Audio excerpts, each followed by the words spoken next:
If ye seek, ye shall find. Because no mystery is closed to an open mind. We keep you up to date so you can decide your own fate. Welcome to Maxim Axiom Radio.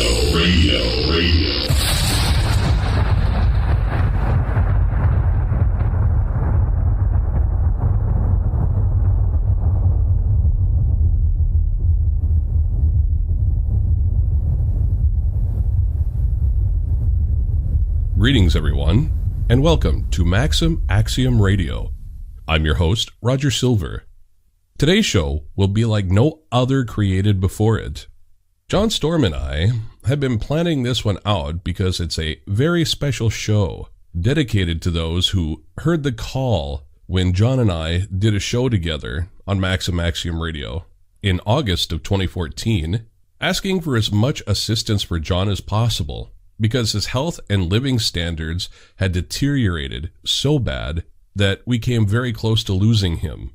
9 months later, we now find John in much better health and reunited with his family. This show is to thank each and every one of you who listened and then acted soon after, assisting John with his health in a plethora of different ways, which has now brought him to where he is today. Though things could be a bit better for John regarding his health, he couldn't be happier at present. This episode with John is a special slideshow, the first ever created for Maxim Axiom Radio, and a way to say thank you to all who have contributed to John's overall health and well-being. Eternal thanks from John, his immediate family, along with Milady Lahila and myself. So, sit back and enjoy the show.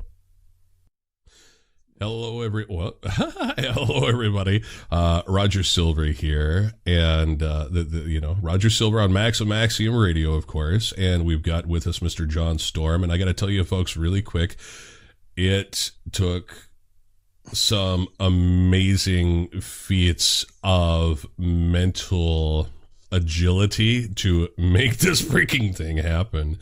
I'm actually doing a slideshow and a screen share with John via Skype, and this is taking like 4 different programs to create. And if you're nice, I might let you in on the secrets on how it's done. But 4 different programs to make it, get it out to you. But this is a slideshow we put together because John and I were talking about this for a while now, and he wants people, and I agree with him totally, he wants people to see just exactly what he is talking about when he's talking about, the orbs. I mean, the orbs I've been catching my entire life as well, John.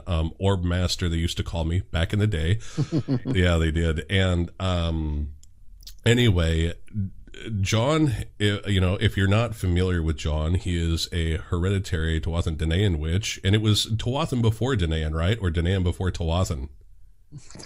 Well, Tuatha just means the people of, or the children of, okay. The children of Danu. Okay, well, there you go. And so we are just going to start with the slideshow. We've got a few slides put together, and this is the first time we're actually doing this on Maxim Axiom Radio. And, it is supposed to be radio, but this time we decided to put visual aids together so people can actually see what John is speaking about. As John explained to me before the show, that they actually get to see what's going on. You get to see what's going on rather than imagining it. So we put together this little slideshow, and it might turn into a part 2, part 3. We'll see how this one plays out. Yeah. So, John, I'm going to go ahead and introduce you, brother and master. All right. And this is John Stormm, folks. Master John Stormm, excuse me. And martial arts master, of course. And John, go ahead and take it away. Okay. Glad to be talking to you. I'm at my new home up in Hillsborough, New Hampshire, up in the mountains. Doing a lot better now, health-wise. Still not totally healthy or anything, just doing better than I was doing back in the city back in New York. Kind of enjoying the wild country a bit, and that funny smelling fresh air and the better tasting water without the fluoride in it, and just enjoying life and training my grandsons, and uh, living a whole lot better than I was. Right on. And well, it was in August, 9 months ago, that we actually put the call out on Maxim Axiom Radio to see if we could gather assistance for and to you to assist with your health, because your health was failing big time and you were getting nothing but the runaround from attorneys and doctors, and just a big anybody that had any kind of federal funding whatsoever. When you're an MK Ultra survivor, and I'm not, I walked away from it. Hey, they were going to kill me anyway. That my last few missions went south, like they were trying to get me killed off. So it's kind of like, okay, I'm living my own life, but they don't like that. And once upon a time, I was content to try to raise my family and not say much. Nobody was going to believe me anyway. So it was no big deal, but they still wouldn't leave you alone, and that was true with the doctors. And that doctor left me with all kinds of things that I was suffering from. I was taking my meds and going into ketoacidosis. Already started losing my hair and my teeth, and about a pound of flesh a day. And I was never a fat man, athletic, muscular, still on the lean side, nothing like Schwarzenegger or anything like that. But that ultra conditioning, I owned that as much as was humanly possible. But the doctors and the systems, like I say, anything that had any federal funding whatsoever was leaving me in the lurch. And last August, when I was talking to you, like I says, I was already even taking all my meds, running into the ketoacidosis. I had it twice before. The first time I lost about a quarter of my body weight and had to snap back. The last time I had it, I ended up within hours of all of my organs shutting down, and I lost a full third of my body weight. I think you might have some pictures in there of what I looked like. As a matter of fact, I've got one picture that says it all, really, in the next couple coming up. But folks, I have to apologize really quick as well. If you're hearing interference, well, John out there in the mountains of New Hampshire is actually coming in via satellites over here to England, where Lady Lahila and I are right now.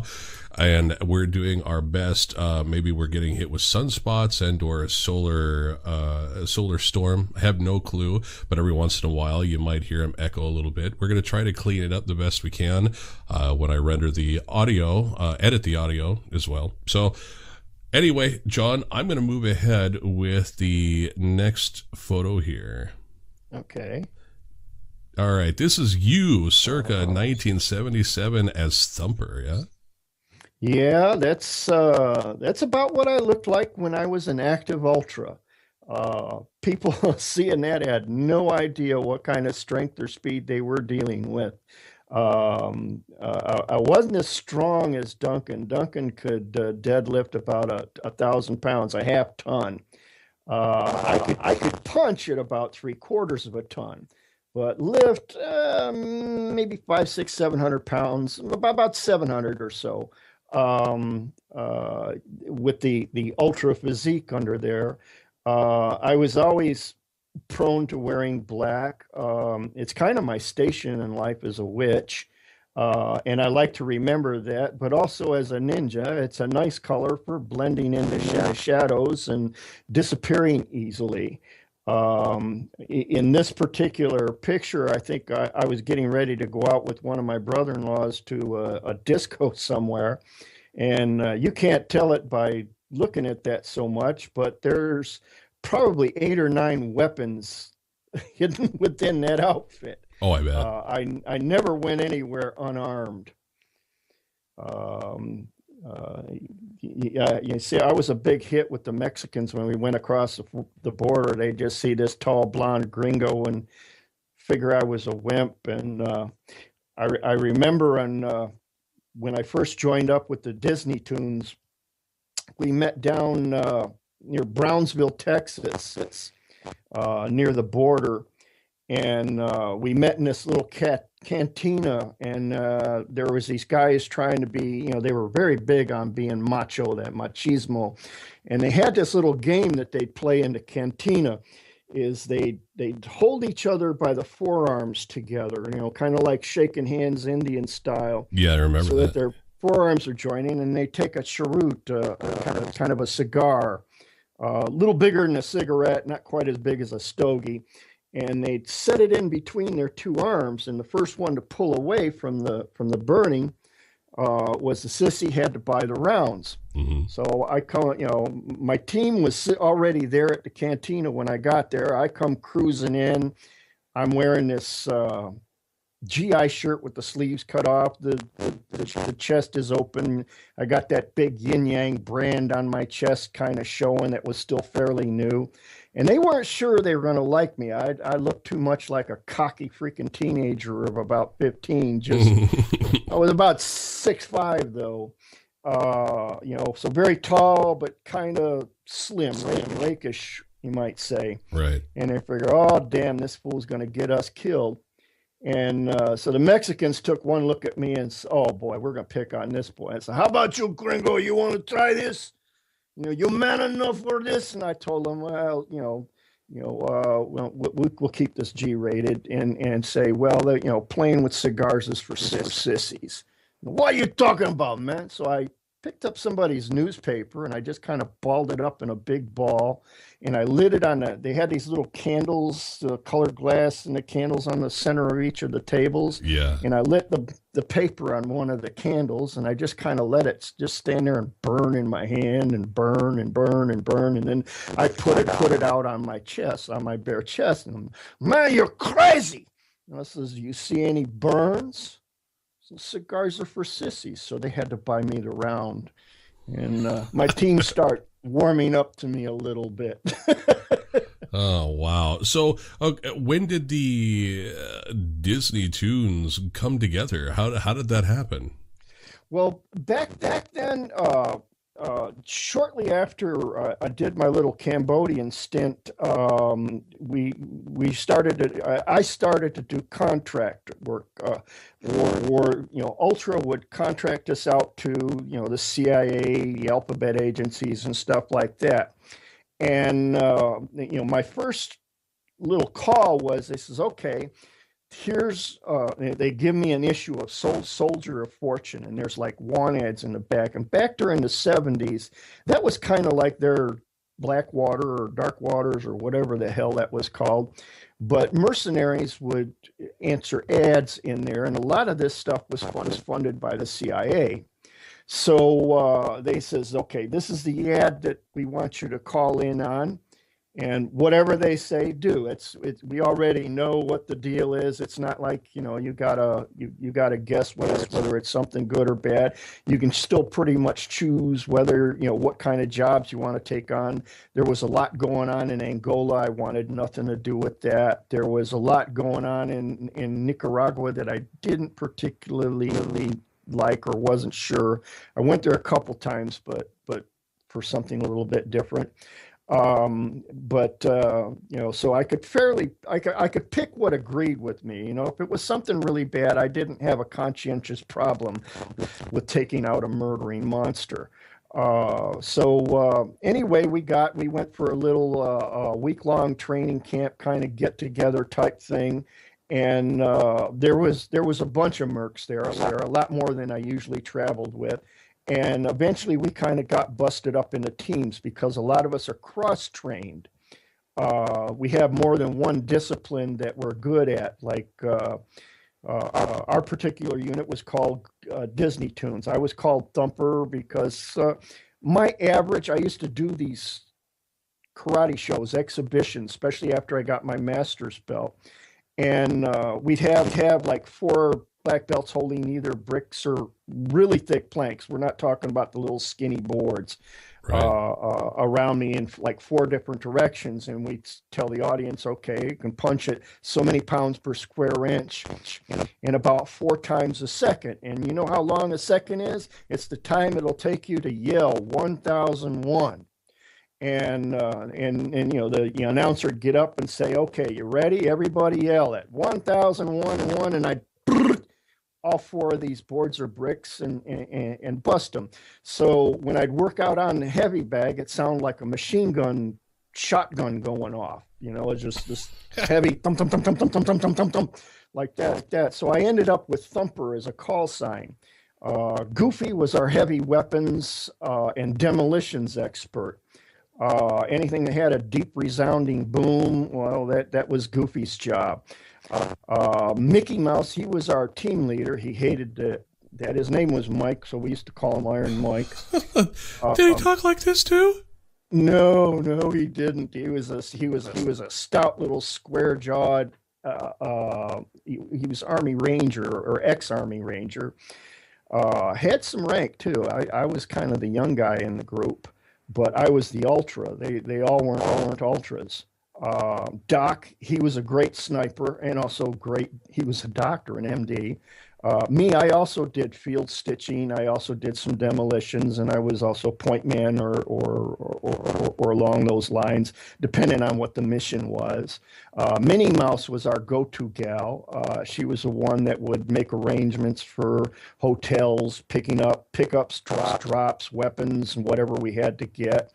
We all knew she was CIA. She always denied it, but so we never really fully trusted her, but she didn't really let us down much. We had a Dopey and a number of other people, but they didn't go on really a lot of missions with us. Probably about a third of my missions had something to do with an assassination of some sort, whether something that had to look like an accident or just go in and shoot the hell out of the place. Right. Well, Dopey doesn't really sound like someone you want tagging along with you in your little ragtag. He was one of my favorites, and Doc really should have been called Grumpy because he was really a grumpy guy. Right on. He was always that way. He got up, he went to bed grumpy, and he just liked being that way, I guess. Well, looked a lot like picture Duncan, a little bit taller with a face more like Adrian Paul from Highlander, but with a big square lantern jaw. Right on. Wow. All right, let's move on to the next one, shall we? All right. The short-haired and long-haired wizard. Yeah. After about, I think it was spring of '93. And actually, that was the plasma ball deal. There was that was around the time that we did the opening the portal. Or it was that year, that summer that we did that into Gwynedd and let Sundog through. During that time, I was moderator of the Intellect Paranormal Conference on the Intellect Network. Internet was a little bit different than it is today. Less pictures, more line of type thing. You'd download pictures to your local bulletin board, and people would access the bulletin board and get the pictures. But I had a lot of psychics from all over the world and shamans and that, and saying, I keep getting this thing. You're supposed to be growing your hair. And, another one would tell me, yeah, Jesus told me that you need to grow your hair. And I figured, well, yeah, you're a nice person. Maybe a little light in the loafers or something like that. But, they know what they know, and how they know it. Well, each has kind of got their own idea of what they, but yeah, I found it usually good to listen to them. And then my wife and my little sister were watching a Sting concert, and they'd say, if you let your hair grow, you would look just like Sting. And it's kind of like, what the hell is it with this long hair stuff all the time? So one morning I get up and I'm just kind of shaving and grooming myself, and I'm looking in the mirror, and this little voice kind of says, when your hair starts growing long, you'll have to wear it in a warrior spray to keep it out of your eyes, which was one of my concerns. I'd let my hair kind of get shaggy, but by the time it got to where it actually covered my eyes, I'd get it cut. And this was so, I was fighting a lot of tournaments. I got sent out on a lot of these, and sometimes that was my cover as an ultra. Um, but it's kind of like, okay, what is this? So I finally get up there. Christians would talk about placing a fleece, and they're talking about a bit of a story out of the book of Judges about Gideon. And Gideon gets told that he's going to be this mighty general, and he ain't buying it. So he says, okay, Lord, if this is for real, if I put this fleece on the floor of my tent and you make the ground wet and the fleece dry, then I know this is from you. And it kind of like he gets up the next morning, and of course the ground's wet and the fleece is dry, and he goes, but maybe it's supposed to work that way. So he says, all right, Lord, I'm really sorry for bugging you, but I'm going to put the fleece down this time. If this is really you saying this, let the fleece be wet and the ground be dry. So the next morning he gets up and the fleece is wet. I mean, he wrings out a full bowl of water out of this fleece. So I'm thinking, okay, here's a way to test and see if this is something, the Creator really wants me to do. I'm no stranger to communicating with God's small g, but I'm kind of interested that the Creator is taking this great of an interest in me and has such a bizarre request as to grow my hair or to not ever cut it again. And so I go into my den and I get on my knees on the carpet, and I got 4 quarters in my pocket that I usually use for like coffee or stuff during the day when I go to work. Right. So I says, I make this impossible. I'm not going to just flip a coin. Hey, it's 50-50. It could go either way. It's kind of like, I'm not really crazy about growing my hair. It's more trouble than it's worth. And so it's kind of like, I'm going to make this impossible. Okay, I'm going to close my eyes, and one by one, I'm going to flip these quarters. And if they all come down on the floor, touching each other, and it's all heads up with the noses all pointing straight to my left, all in the same direction, I'll believe that that's you and that you want me not to cut my hair ever again. And talk about performance anxiety. Yeah. I closed my eyes, I flipped and each one was overlapping the other just a little bit. And all of the noses, heads up, all of the noses pointing straight to the left. And it's kind of like, okay, I can't argue with that. and I never cut my hair again after that. It got really, really long for a point, and down past my butt, and it was giving me migraines. But I didn't cut it. What I did is I took it in my fist, and stuck it in the fire and burned the end off. So that it was a little shorter and not giving me the migraines anymore. Oh man, that burning hair stings, so doesn't it? Yeah, but that's how the Greeks used to cut their hair.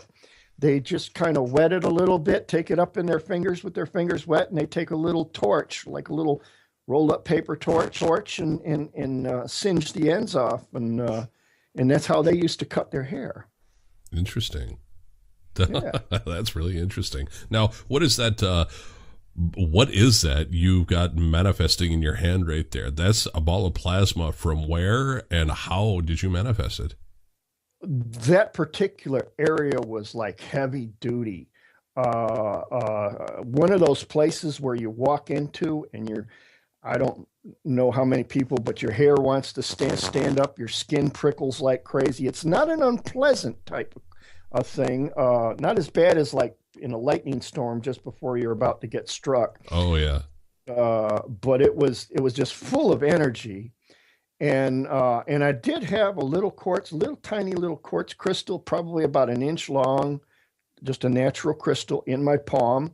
And it was resonating with my chi, and I could just draw up all this energy from the ground, and I could feel it. Actually, I didn't see it so much as what you see in the picture, but I could feel it. It felt like a big ball of cotton in my hands. That's exactly what it looks like.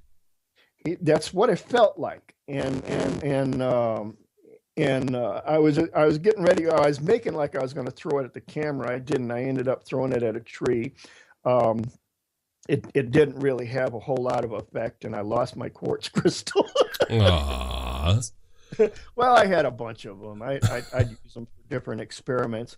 I generally take my wizard's bag out, and sometimes we take the camera, try to document, and I'd try a few experiments with different things. I'm always finding rifts, and me and my kids, we've walked on other worlds and never left in a spaceship. Just by some of the experiments that we've done with energy and stuff in places where there's rifts. It's like a tear in the space-time continuum. And it's different than a portal because a portal's kind of held open and it's fixed. A rift tends to be like a gossamer curtain blowing gently in kind of a breeze. It doesn't stay in exactly the same place all the time. It'll be somewhere nearby. You kind of get a general location for it. And it's just a tear. It's just somehow something somewhere, maybe on the other side or something, caused this little tear. And if you're energized or something and you walk through, you're not in Kansas anymore. You're in a different universe like. Oftentimes very much like the one you left, but not exactly. But you resonate, let's describe them as frequencies. And let's say that where we're at now is in the key of G. And you walk into another universe and it's in the key of C. And there's certain harmonics that you kind of carry with you that's in your own aura and that may be kind of amenable to the key of C, at least for a little while. But sooner or later, the physics of that universe realizes that you don't belong there. So you're there usually an hour or less on the average for most people when it happens before you get booted out. You find yourself about a quarter mile, or sometimes more from where you actually entered the thing when it sets you back into your own universe.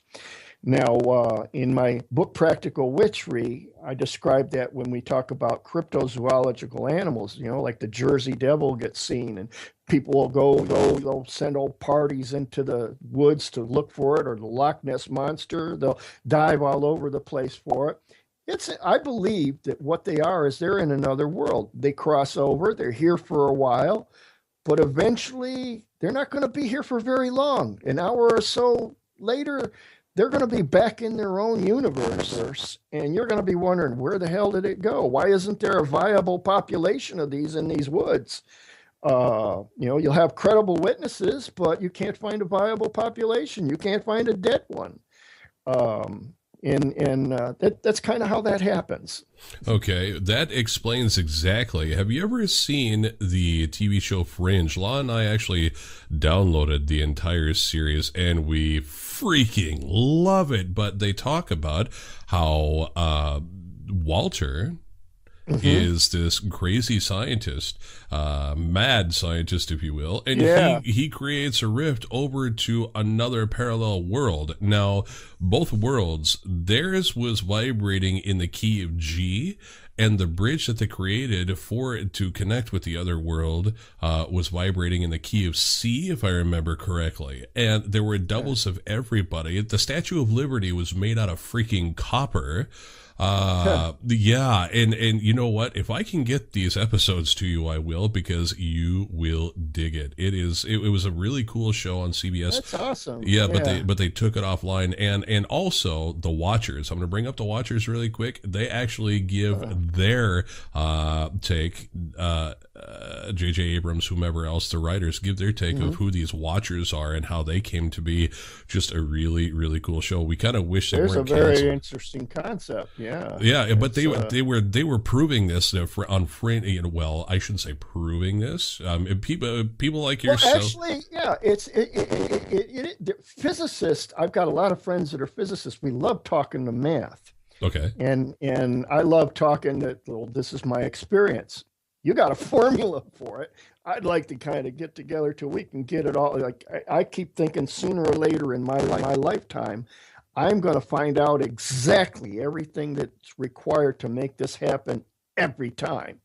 So, when you can perform something, it goes beyond theory. When you can do it every time, now it becomes fact and not theory. When you can test it and teleport, move from one place to another. I've done it, but can I do it with any consistency? No, because I'm missing something.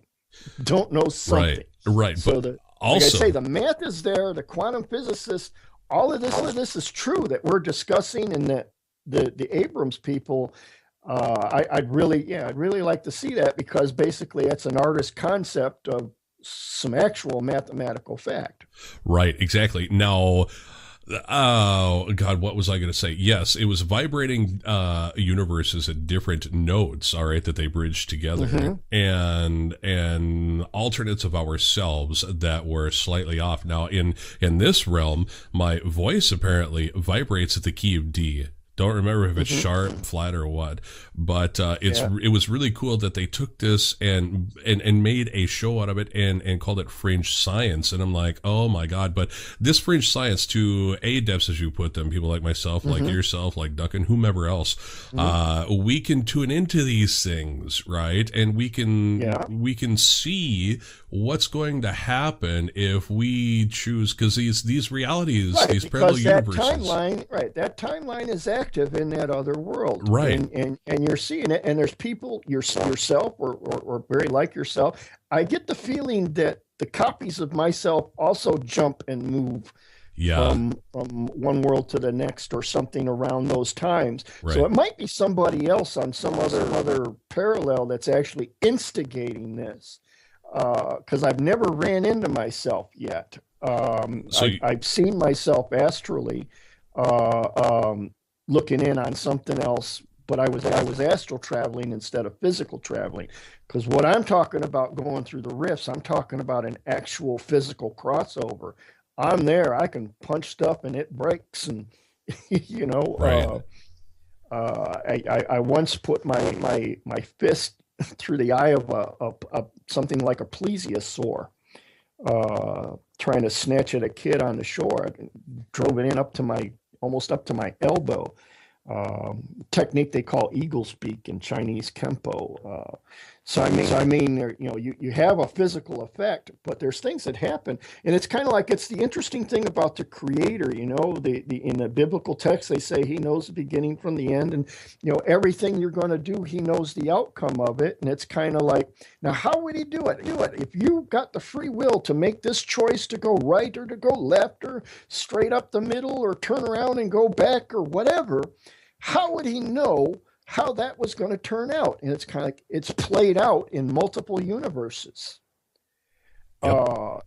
And since He's the creator of all of this, the matrix of all of this, where all of this exists into, that's how He would know. That's why I say, well, nobody can see God anytime, or He'd go mad or die or something like that. And it's like, yeah, I can imagine that from what I've seen so far, just of reality, as itself and multiple universes. I could see where that drives somebody nuts. Oh yeah, totally. Especially if they're not used to it. Like there are versions of myself we talked about before where they have died. One in a nuclear war that actually took place in the 90s and wiped everything out. And then there was another one where there was a tidal wave coming in through the Pacific and made Phoenix, Arizona beachfront property, but not before wiping everything out in Phoenix. And I actually died in both of those. So those splinters, I shouldn't say splinters, but those counterparts of my overall soul spirit actually found me. And I remember the night in 1994 that took place, and I'll say that for another show. But I have those memories of like I really lived them. I remember the pain. I remember drowning. I remember all of it. And being able to trip the timelines, if you will. It's almost like you're up on a wall. The best way I can explain it from my point of view is perspective. Is you're up on a wall and you're looking down into these different rooms, these different bubbles of reality. Where most people are just looking through a knothole. Right, exactly.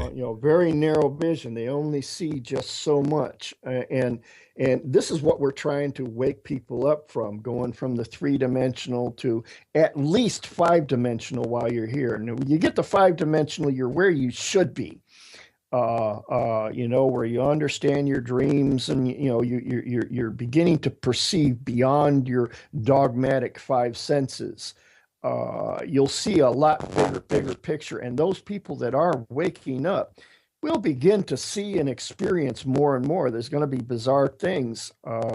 I get people emailing me almost every day about, hey, this just happened. This is totally weird as all get out, and I need help, or I might need help, or I don't even know what to think. And it's like we talk about it, and it's like it's stuff they're waking up to. More and more of their actual who they are. See, we've all been kind of enslaved and encumbered and shackled and put in these little stained glass boxes where we can't really see out and realize the creatures we really are. Mm-hmm. We're not, you go to work every day, and you buy a house and you raise a family and you pay taxes, and that's all they want you to understand you are, just to be a good slave, empowering them. But you're intended, every one of you out there are intended to be something bigger and greater than that. In fact, greater than your masters.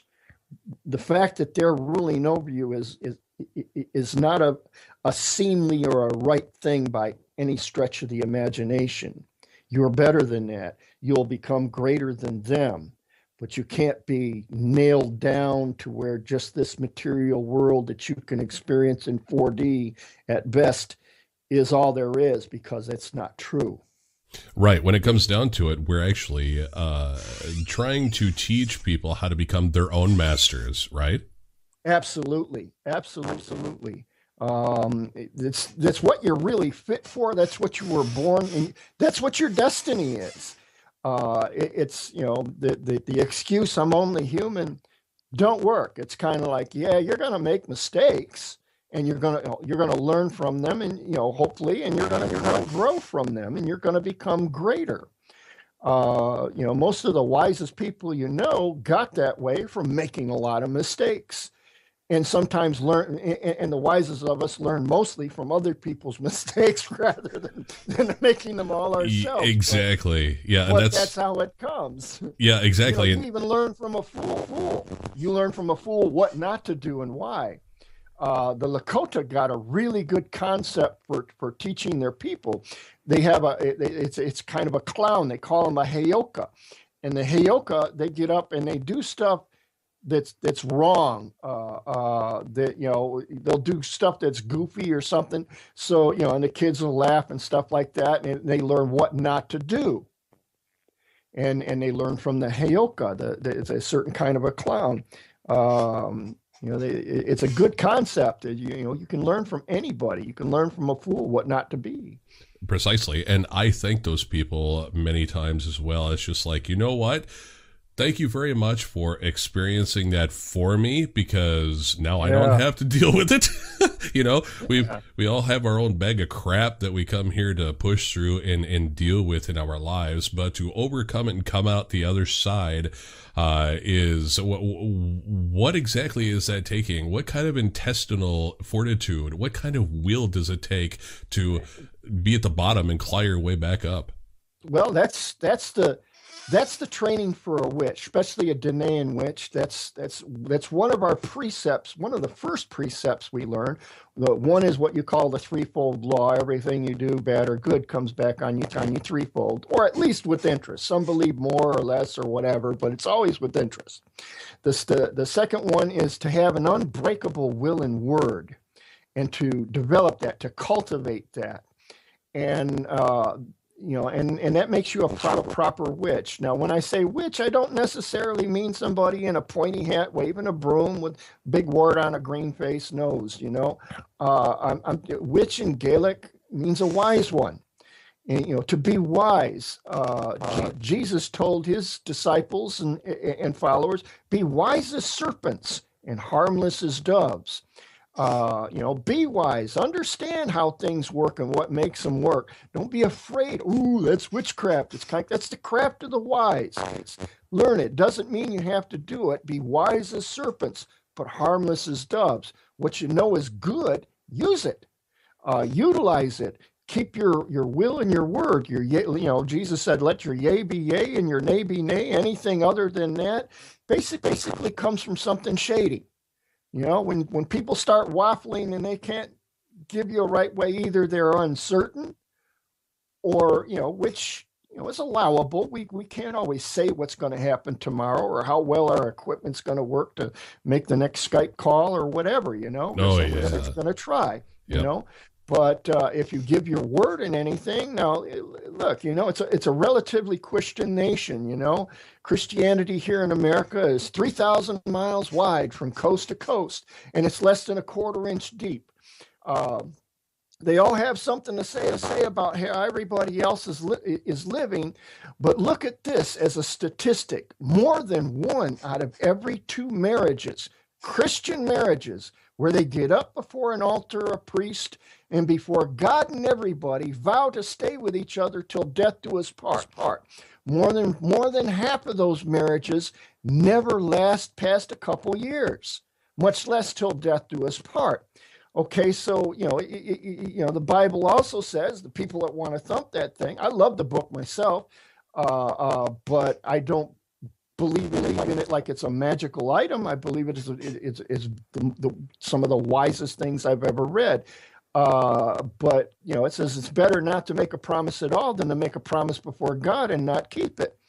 Well, as a witch, I fully believe that. The ancient Celts fully believed that. That's how we conducted business.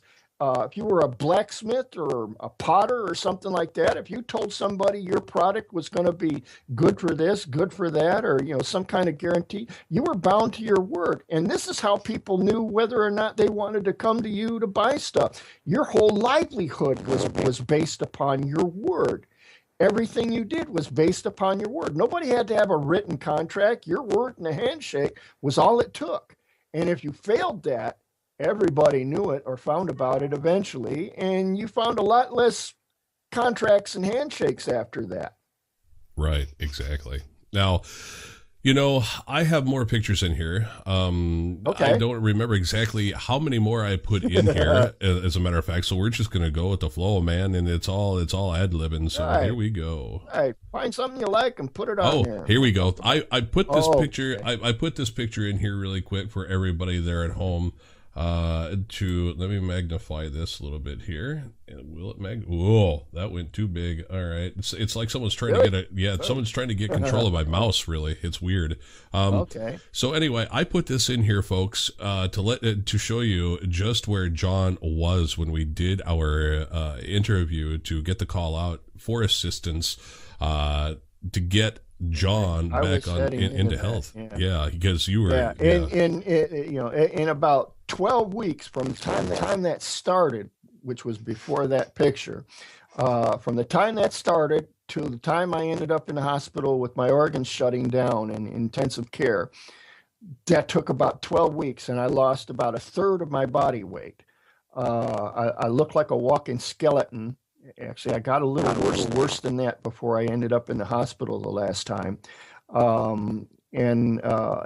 That's what I was heading for. Now, I was taking all the meds my doctor gave me. I was seeing him regularly every 3 months.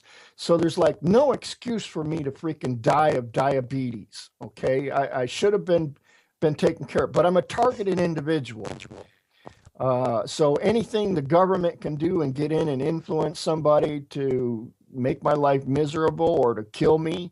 And I'm not that easy to kill. I'm not the kind of guy you want to come up and try to kill. You want to point a gun with a sniper, I'll feel you miles away just because you're intensely looking at me, you're focused on me. So, I mean, it's not like it's an easy deal, but he was going this route. And when you guys all started helping and sending the supplements, you actually reversed that. By that August, I had figured I would be extremely lucky if I lived long enough to see Thanksgiving that year. Since it was only 12 weeks to almost kill me before, I figured, I already suffered a lot of organ damage to begin with, and I was suffering worse than I was before. So I figured 12 weeks at the outside is about all I had to live. And this was serious. This was no joking around. This was where I was heading. And those supplements, the gymnasium sylvestra, the magnesium and potassium that got sent me, the turmeric, the cinnamon, the colloidal silver, and all of that stuff actually reversed that, you see what I look like today. Or even shortly after that, I took some pictures. They're on my Facebook page, but you'll see more as we're going, no doubt. But this is actually this is dying. And this is what your help. We're not talking about love that's just warm, fuzzy feelings for somebody. This is love with action behind it that actually had effect, that actually changed my destiny.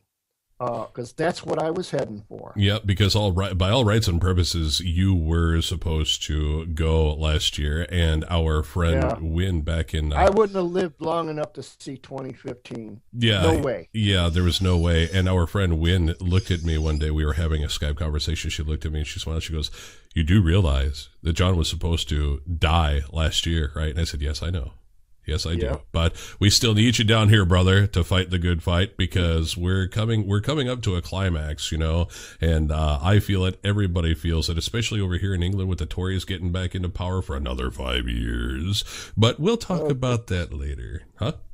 All right. Yeah, just crazy. But anyway, folks, this is what we were able to bring John back from. Much love to you all. This little slideshow is for you. We bust our bust making this happen. So, yeah, here we go. On with the next. Okay, we are into your MRIs. Now, these get pretty trippy. Now, I was trying to get diagnosed because I get these seizures, and I was getting blackouts and I still have them, but now I have my daughter to help me deal with them. So we went. The neurologist prescribed Dr. Mohideen had me go for an MRI. Now the interesting thing, I had a hell of a time getting these MRIs. In fact, they were supposed to be done and copies sent to the judge for my disability case and my lawyers. And they lied to them. They said that they never happened. They have a medical record that has almost nothing on it, no line of treatment or anything else. And they had sold me this CPAP machine. Well, my insurance company paid $1,000 for this machine that looks like it should retail at Walmart under $30 or something. But I had to actually go up in person and use the Jedi mind trick, you might say, but in a very real. I had to dominate a receptionist and a nurse to get this, because I wasn't supposed to have it. It's mine. It belongs to me, and the law says, but the law says anything it damn well wants when it wants something other than you to be breathing and doing whatever. As it turned out, the neurologist that had this scheduled was also trained at University of Rochester Medical Center, Building 400, where they were doing the human experiments. Every psych neurologist and such got some training that they wouldn't get anyplace else in the world in that unit there.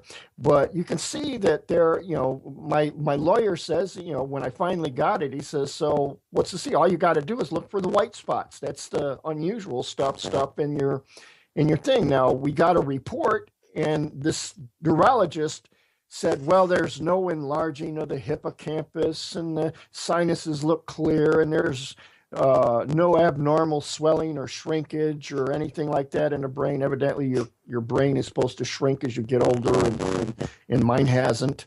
He mentioned all kinds of things that weren't there, but he never said a word about what was there. I've talked to a couple other doctors since. They won't talk about what is there. And as you're looking at the white spots, you're looking at, look at this strange thing. It looks like a little black hole. Inside, we got these white spots. They're implants of some sort. Now, how they got in there, those ones are a little bit easier, I could see, because it's closer to the surface. But there's some you're going to see later on that are deep inside the brain. There's no scars. I mean, I still got the scars, from the brain stem scarring that they did when I was a baby. Yeah. But I don't have no scars for like major surgery on my skull. So how this crap got in there, well, you can see a kind of break at the top there. Yeah. That little inner lining type deal. Mm-hmm. There's a break there. So something did break from there. That might have been something done as a baby or something when there was still a soft spot on my skull.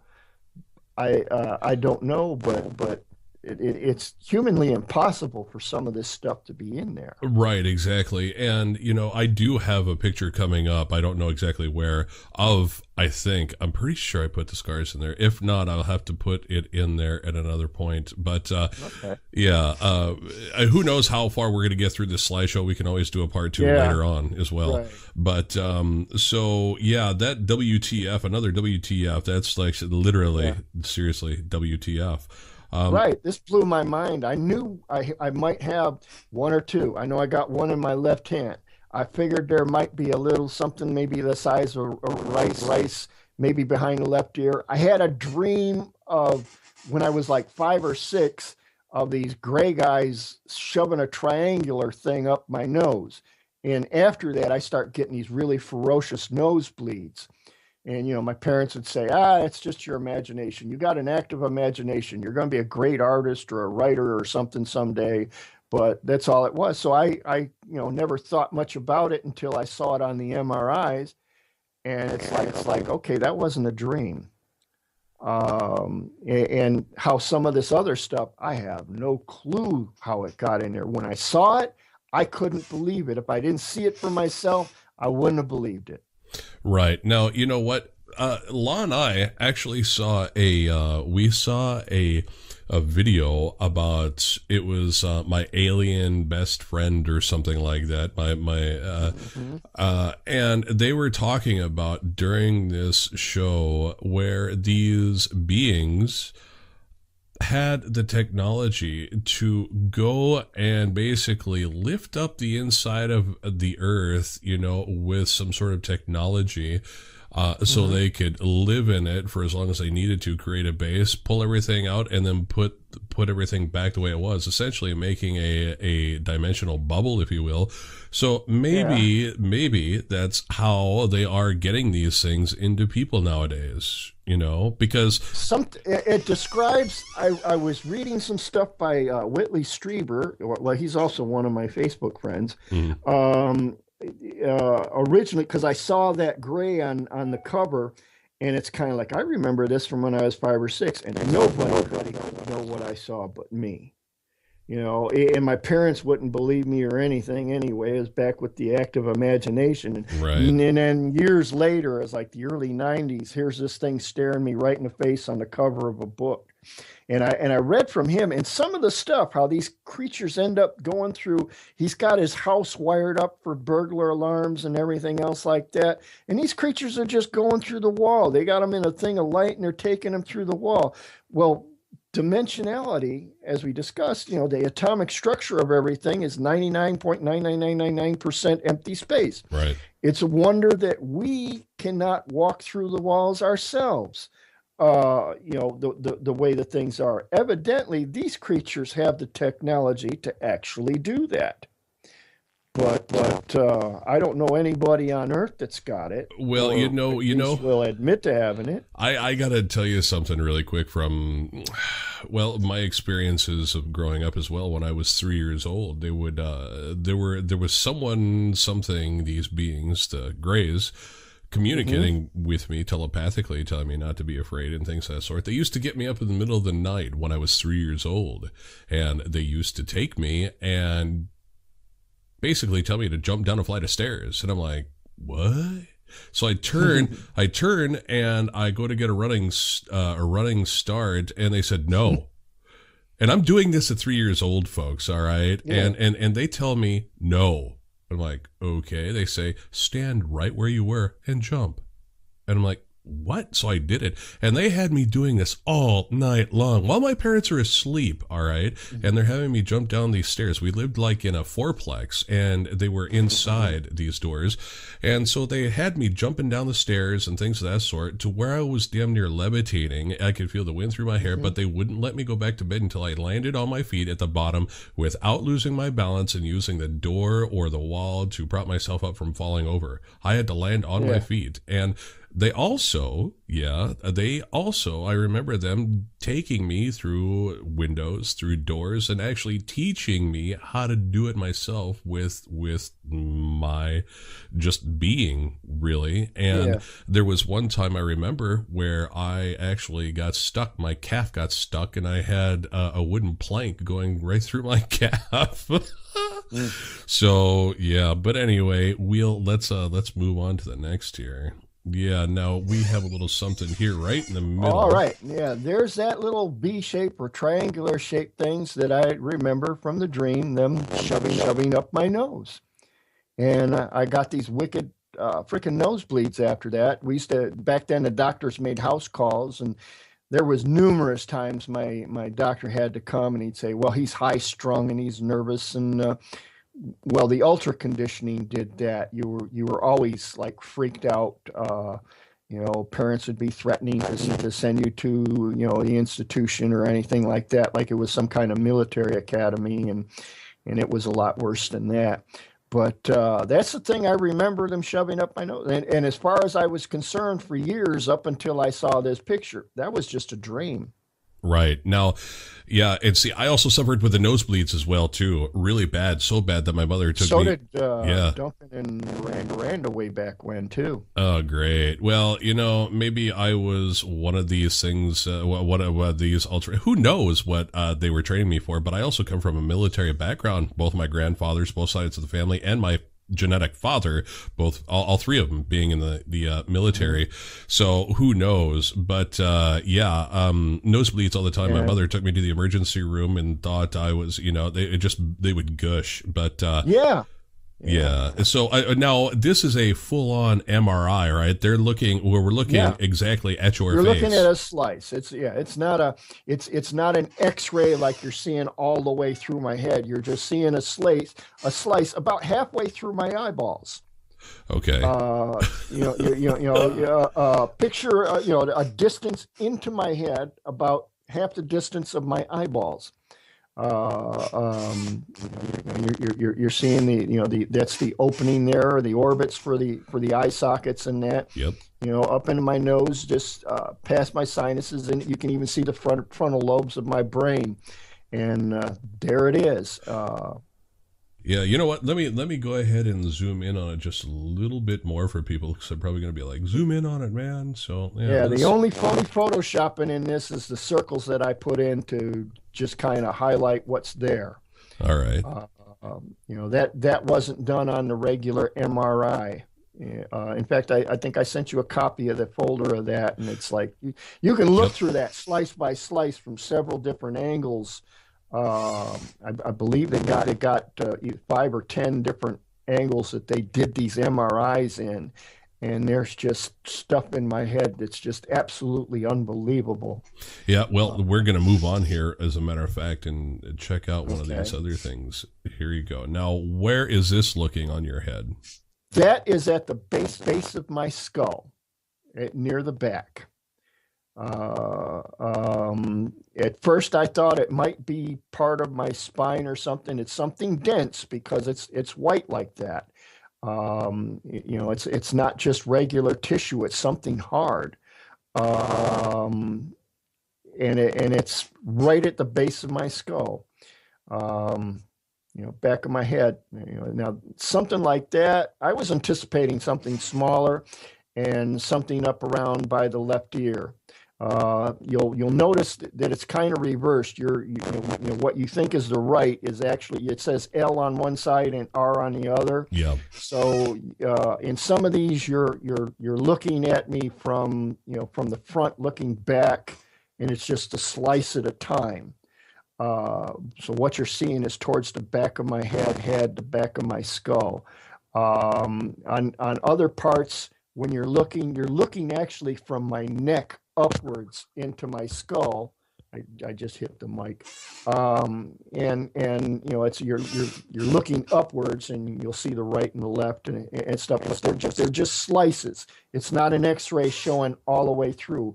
You're looking at a specific slice of my brain in there. All right. Yeah. So we're looking at you as we would like if you were on camera right now. Yeah.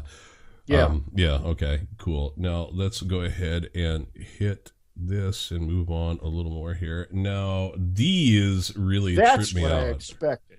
Yeah, that's what I expected. The little rice thing and the thing. Now that's up behind the left ear.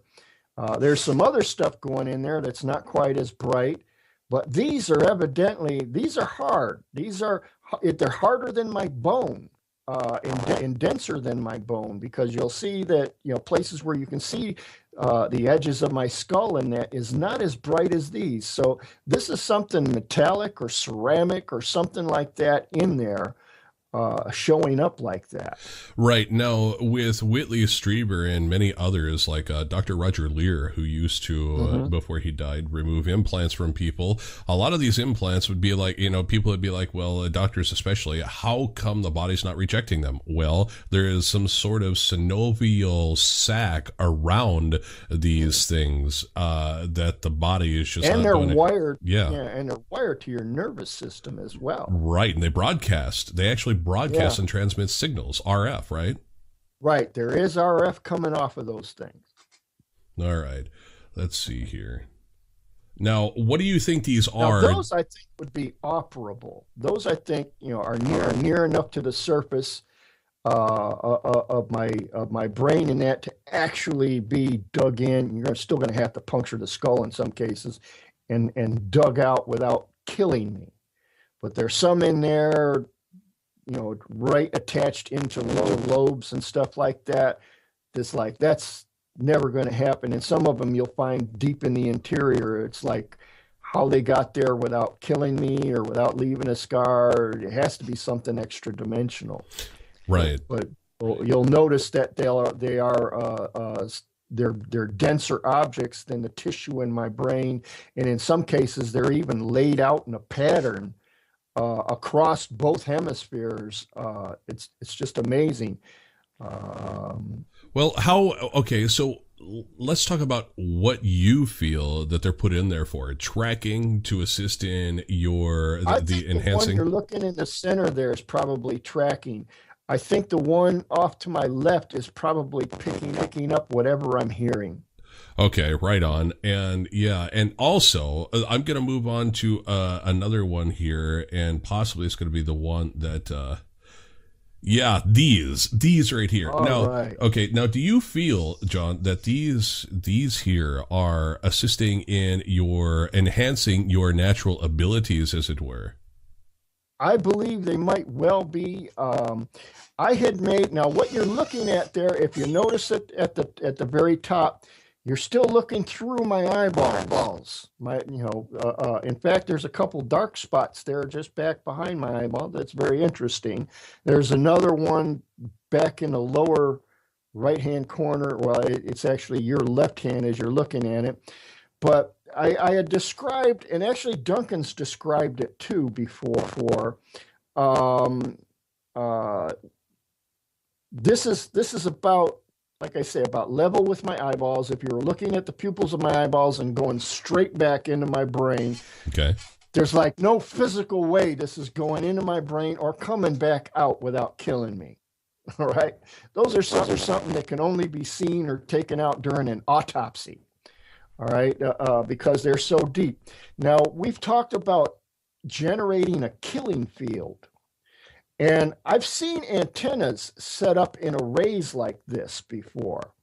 And I wonder, I'm just guessing, but I talked about in one of our shows in one mission where I had gotten captured down near, it was in Mexico, about where Belize and Guatemala all kind of join together, and there's Mexico. There's like 3 different countries that you can just a few steps across the border, and you got a lot of bad guys down there because they can avoid the authorities from just about any country by just a few paces one way or the other, Right. practically. And I ended up getting captured down there, and I got chained to like a big metal box spring, and they just kind of done me up with electricity, just over and over again. This went on for days. I'm not sure exactly how long, but I was very dehydrated, very much a mess. I remember just working the metal of the edge of the box spring back and forth with my hands, just tightening up and until it finally fatigued enough to break so I could slip my manacle loose from it and then get my other hand free and my legs and get loose when they weren't paying attention to me. And I saw two guards or part of whatever that group was that had me in the hallway, and I managed to kill them quick. And I did that really fast because I was concerned that I didn't have enough energy to get into any kind of real fight with anybody. Didn't have no weapons. I was barely clothed. And I slipped out and I managed to, it was like my body was on autopilot, with just one foot in front of the other until I got to a pickup zone and eventually got lifted out of there. And I ended up in the hospital for a little while. And I found out from my teammates that when we used to call them the cleaning ladies, it was the spooks, cleanup squad, whatever, Right. they'd come and found where I was, and everybody in the compound was dead and had no idea how they got dead. I can't imagine having the strength to have done that. And I kind of wish that happened before they started torturing me rather than after I got loose. I don't know how the hell that worked. Duncan's mentioned such a thing in Cambodia before. And I'm wondering if this little array inside the center of our brains, it covers both hemispheres, you'll see, has something to do with that. You'll also notice up next to the eyeballs, there's some kind of constructs just to the outside of each of those eyeballs. It looks weird. You can see the white of the bone. Yeah. It's dense, so therefore the white by the eyeball is the actual bone, the eye socket itself. The bright stuff is dense stuff. The gray and the black is the mushy stuff. That the X-rays or the MRIs is actually resonating through. But you'll see a little structure up on near the cheekbone there on the right and the left, bunch of little dots together. And there's something going on in there. There's a lot of stuff in there. And I can't imagine how it got in there, what it all does. Does it all still work? Is it contributing to my seizures and my blackouts today?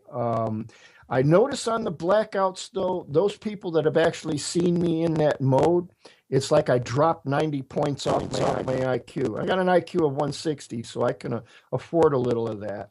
But I'm kind of dumb. It's kind of like I'm not as articulate. I'll looking for a word, have a hard time finding my words.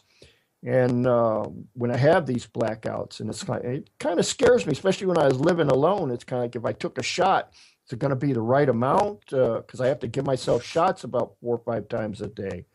Am I going to take pills? Am I going to take the right amount? Am I going to do something stupid? That's very scary. And if I'm in that situation and I'm walking about, and for some reason I perceive that somebody might be threatening me, I don't even have to think about how to kill them. It'll just happen naturally. When we do the kind of training we do, the repetition that we do it in puts that all in what you call your reptilian part of your brainstem there, the most primitive part of your brain. Mm-hmm. You train your body so you don't have to think about it. It's like an instant reflex. In fact, it's kind of an interesting thing because when you get that kind of training in Chinese martial arts, they call you a dragon. Okay.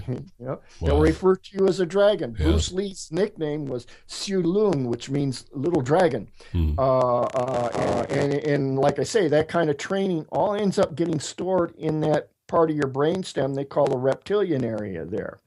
So it kind of an interesting point on that. Right. Yeah, right on. And you know what? I was picking up also, just sitting here looking at it, and it just blindsided me that these are put in there to join the hemispheres of the brain.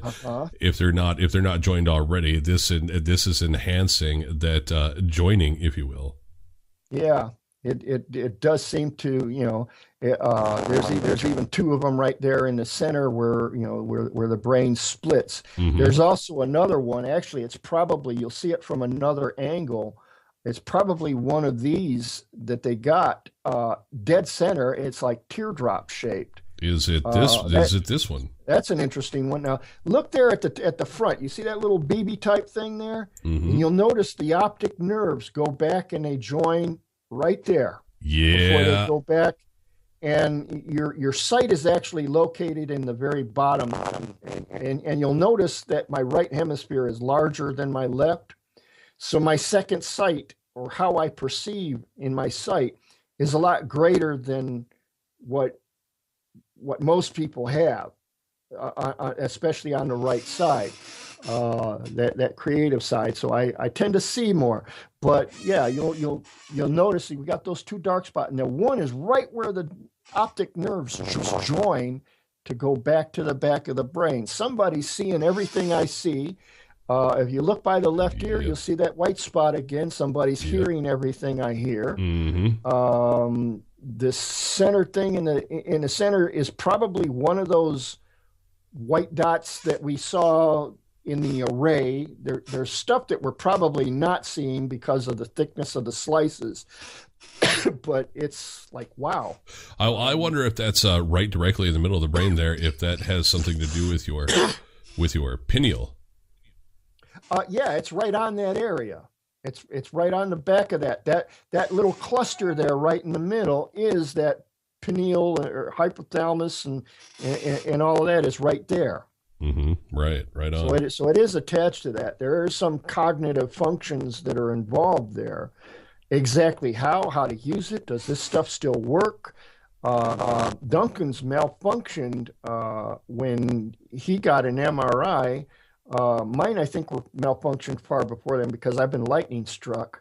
It didn't seem to hurt me much, except knock me off my keister. But it might have done something to these. I've taken massive doses of electricity without a whole lot of effect.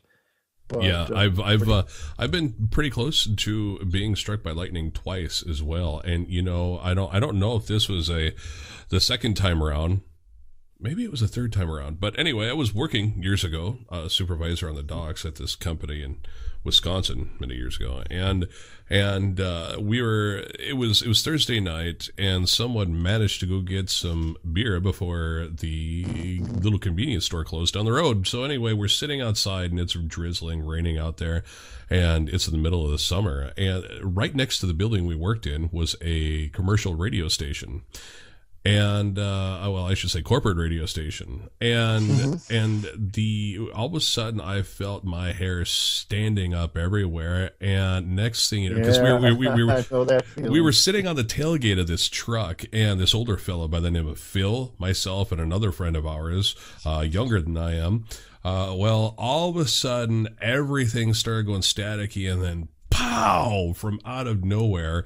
We didn't know what the hell went on, but I never seen an old dude move so damn fast in my life, John. He was from the back of the tailgate into the front of the truck, freaking out. Well, it turned out that the bolt of lightning came down right next to the radio tower next to us and took it down, turned it into molten metal, really. And I'm like, oh my God, I don't know. Was that a sign from Odin that I'd be doing this years later? Who knows? It's certainly interesting when it occurs. Yeah.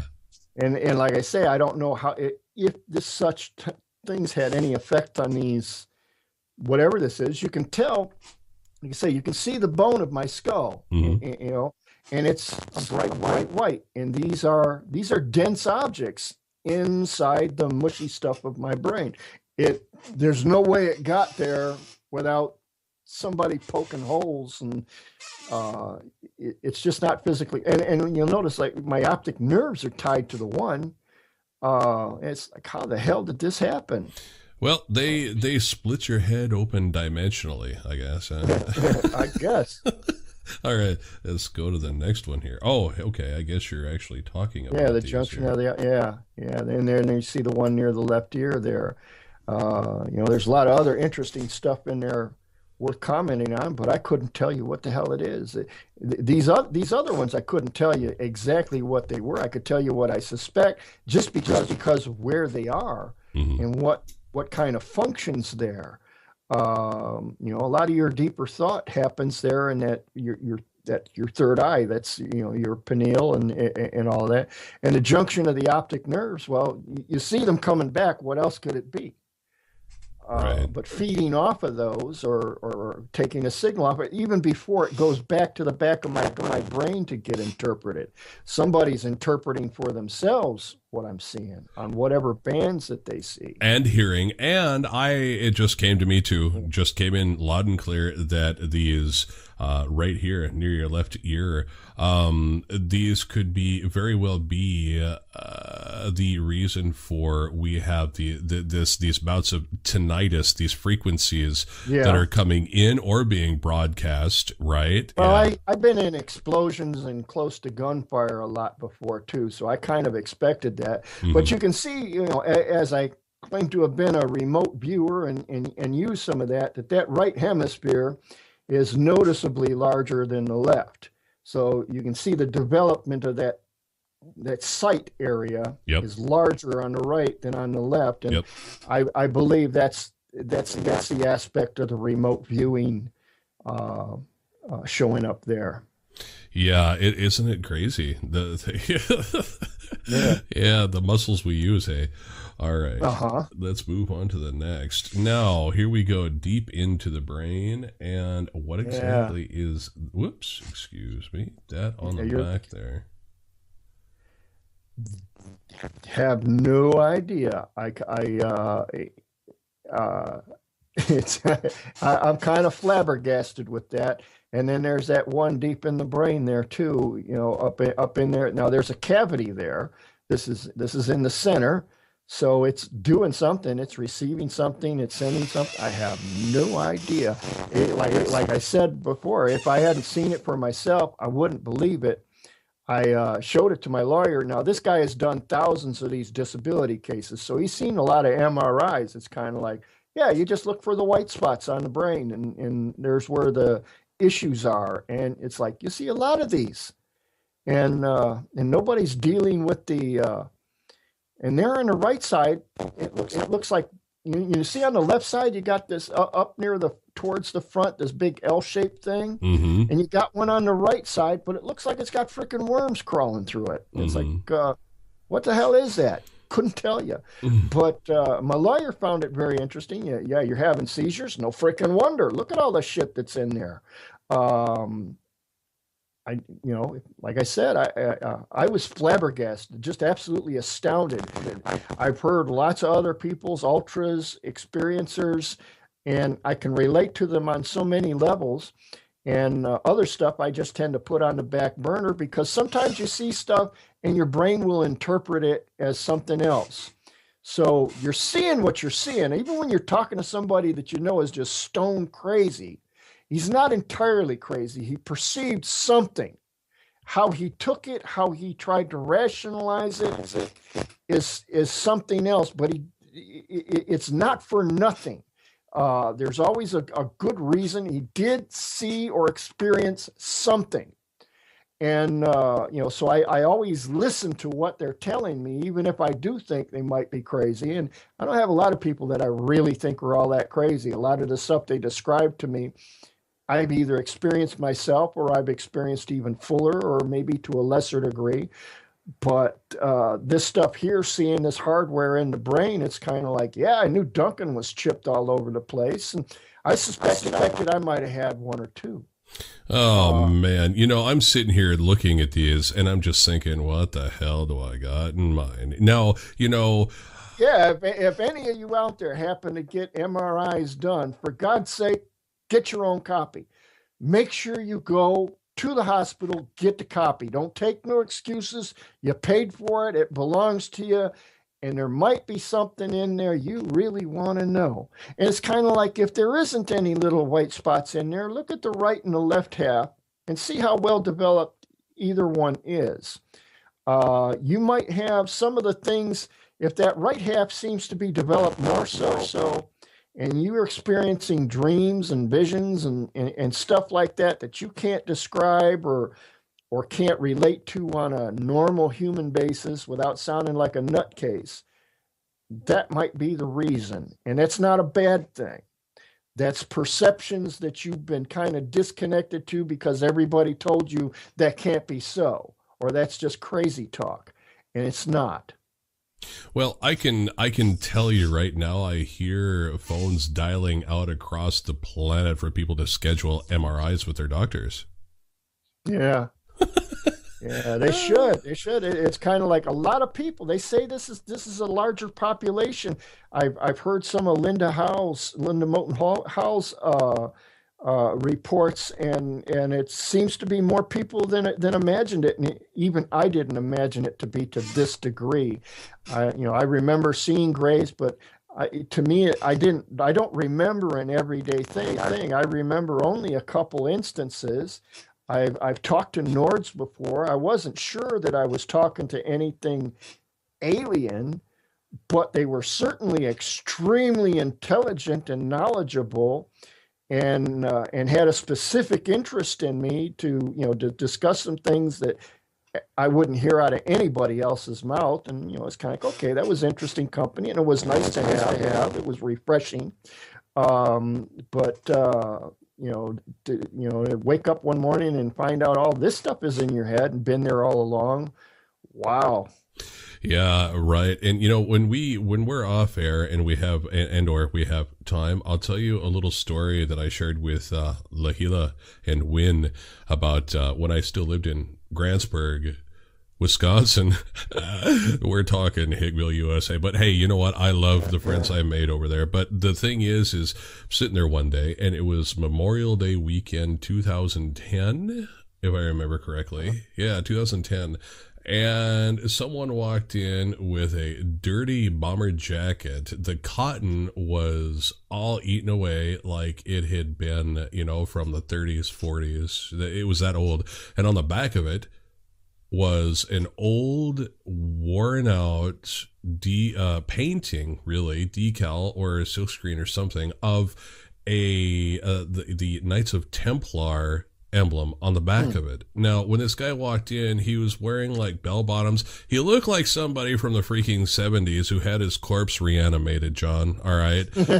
Yeah. And I'll tell you about something. I'll tell you about that later. And I know everyone's going to want to probably hear about that story, and I might share it, but I'll tell it to you off air because I do feel he, whatever this was, reanimated this corpse, or he came down from somewhere, and we had a very lengthy discussion. It was very strange at how everyone fell away from us when we were in the bar, because it's actually happened in a bar, and some very strange things happen, and I'll tell you some other time. But anyway, there's a lot of weird crap going on, folks, and it's just going to get weirder. And on with the slideshow. All right, here we go. Here's another. Is this a posterior view of your that's head? another. Yep. You're looking from like the back towards the front, and there's that teardrop shaped object right in the center, right in the area near the hippocampus and all of that.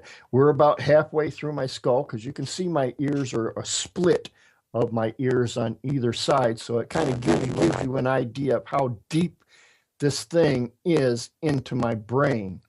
And see how bright it is. Well, you see how bright my skull is. So this is a very dense object, as hard as or harder than the bone that's protecting my skull.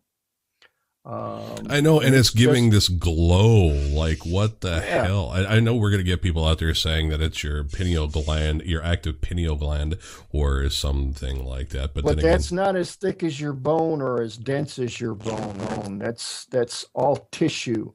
Like I say, all the hard stuff like blood clots when you have a stroke and that, it's a little harder, it's a little denser. When it dries out, it's dead tissue or something, but it gets hard, and you notice it. Tumors tend to, because they get dense and they're growing and they're pushing against the healthy tissue, they get denser and they show up a little brighter than the surrounding tissue.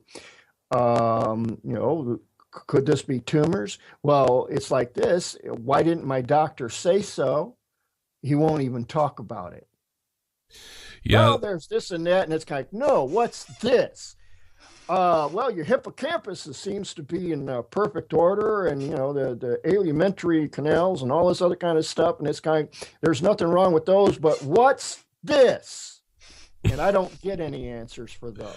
Right. Of course you don't, and yeah, another, I'm sure we'll get people saying that it's your pineal gland is calcified, but yours is anything but calcified. Yeah. So, here we go.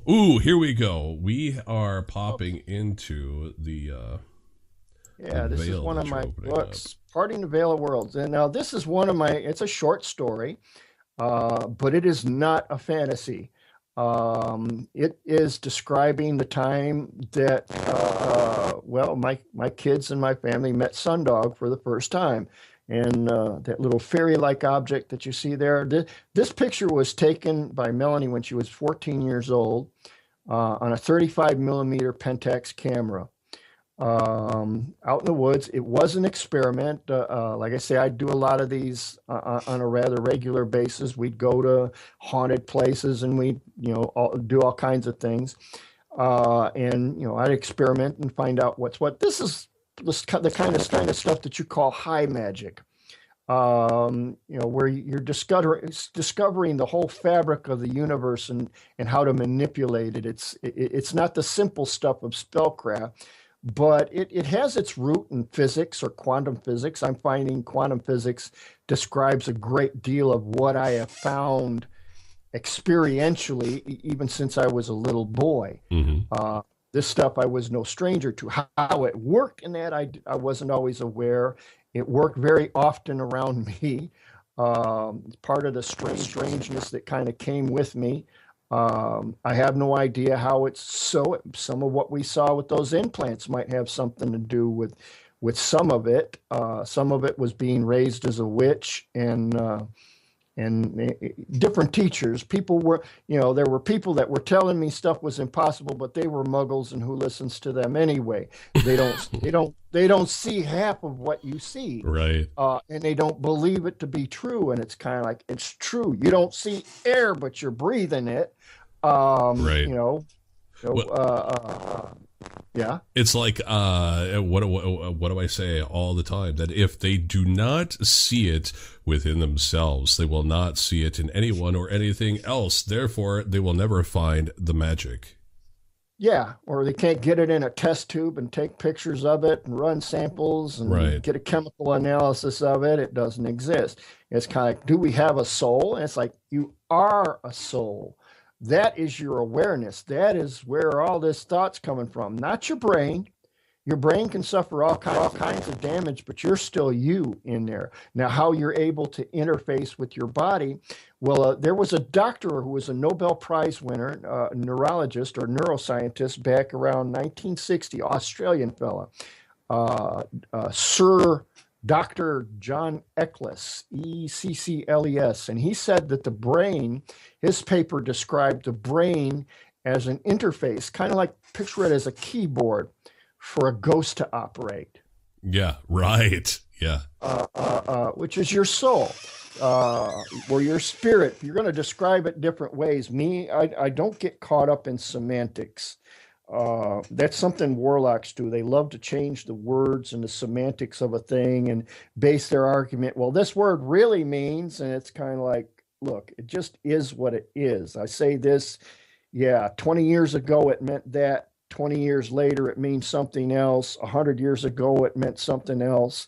Our big F-bomb that everybody hates and is the most impolite thing you can say. 200 years ago, that was a lady's word to describe sexual intercourse in polite company. polite and genteel company. Right. You know? Yeah. So, I don't get caught up in the semantics of the thing. I studied a lot of ancient books. I had loads of very, very old books. So I'm kind of aware of that. And when I describe these things, just take them in the general terms of what they mean. This here, I used a combination of my chi, my own aura energy, some sunlight, and about a 1.5-inch crystal ball in an area that we already knew to be very unstable. It was a rift area. The plants and stuff, the flora and fauna around the place are strange. You'll see pitcher plants that eat mice and frogs.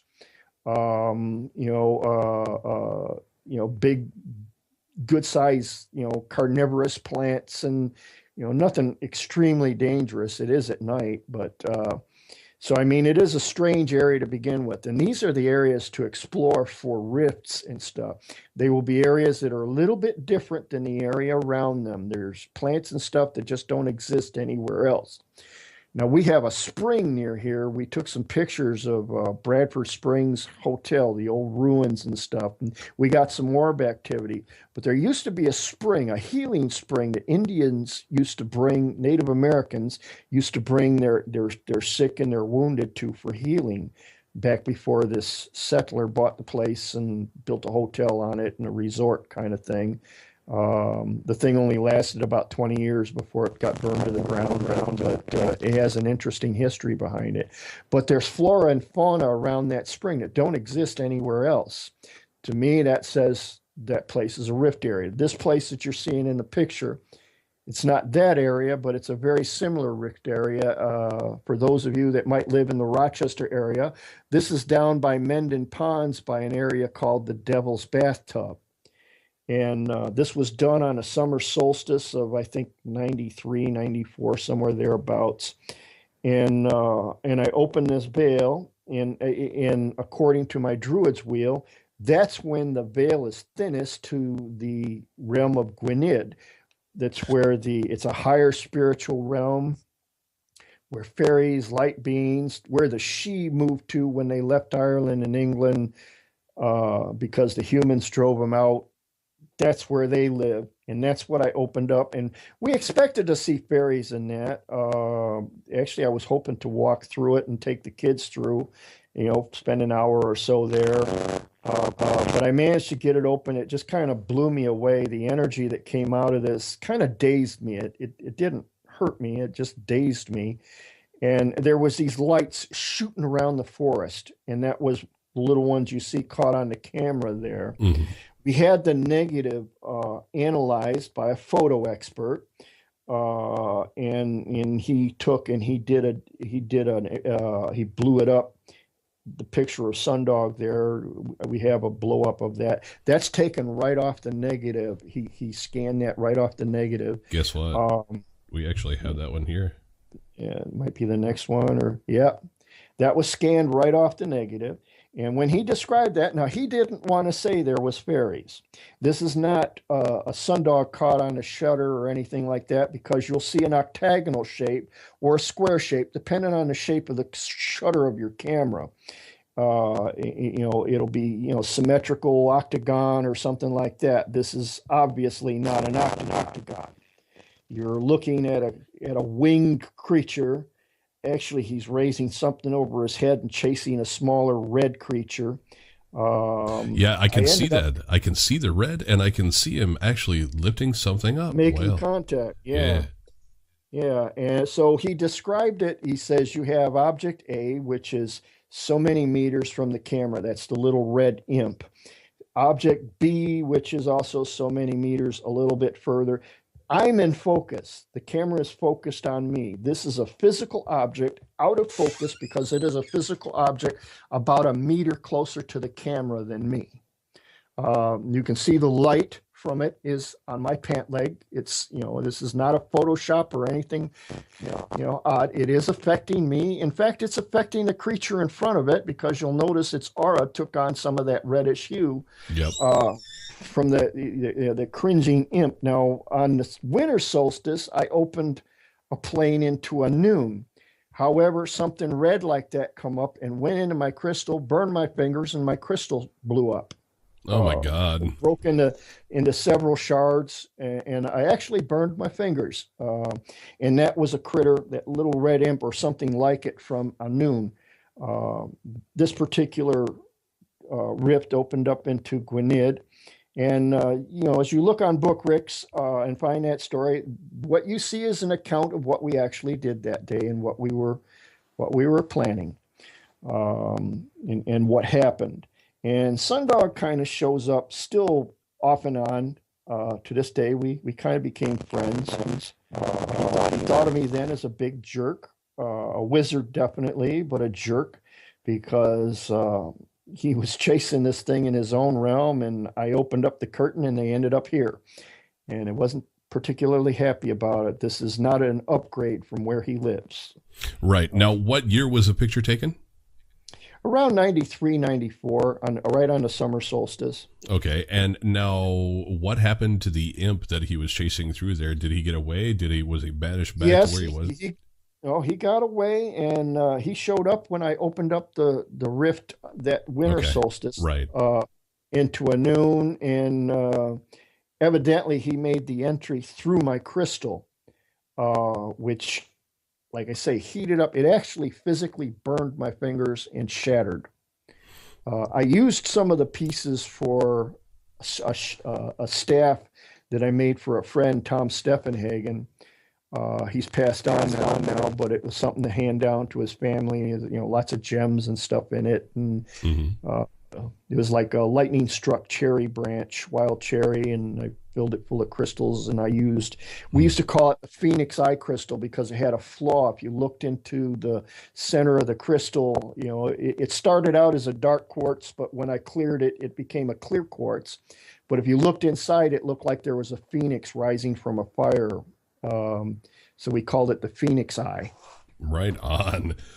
Very cool. Yeah. Now, what do we have next? We have, this one right here. This one is really cool. I'm going to zoom in on it here. That was an experiment that I don't recommend anybody do.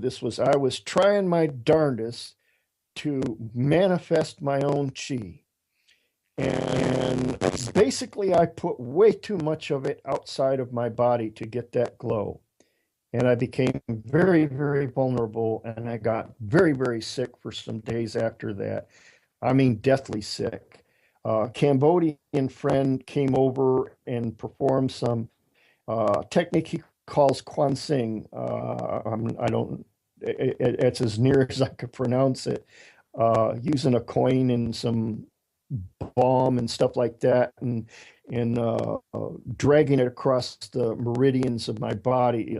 By the time he was done, I looked like I was tiger striped, but I got my health back. I ended up blowing my upper left ventricle in my heart, which healed again about a year later, replaced itself. But it was, I blew it to hell. We saw it on ultrasound. It was just torn to shreds.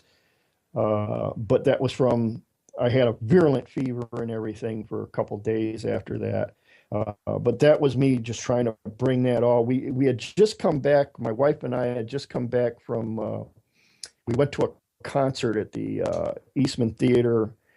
I think it was like the Preservation Hall Jazz Band, or no, it was Cab Calloway.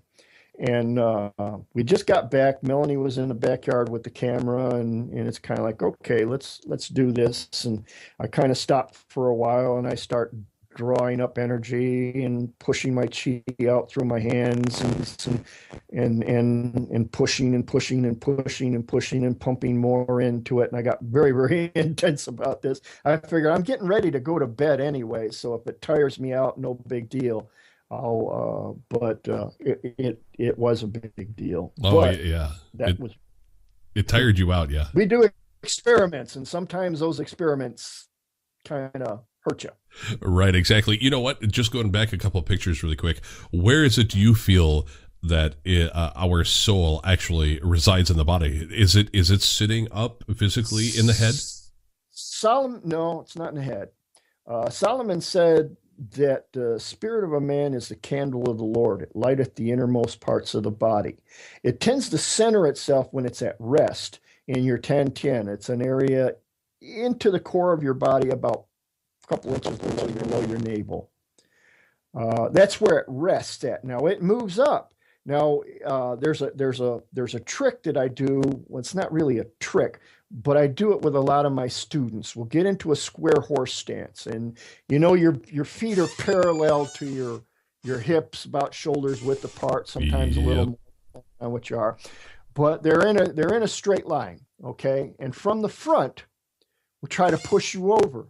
Now, normally, if your chi is just doing its normal thing, you're easy to push over because you're not really braced against something coming at you straight from the front or straight from the rear.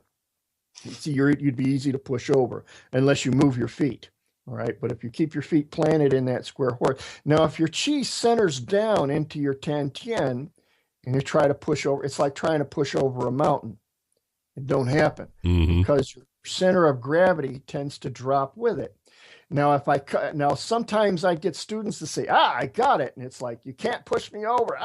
I can hold back the master, in which I'd come up and I'd touch my finger with my chi drawn at their 10-10 and run it up their body towards their chest, and they go over like a cinch.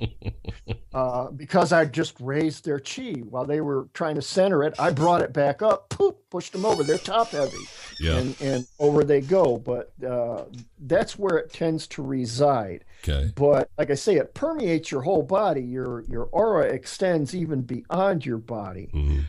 And sometimes more, sometimes less, depending on the state of mind or spirit that you're in. When we talk about the spirit of a thing, we're talking about the basic inclination of the thing.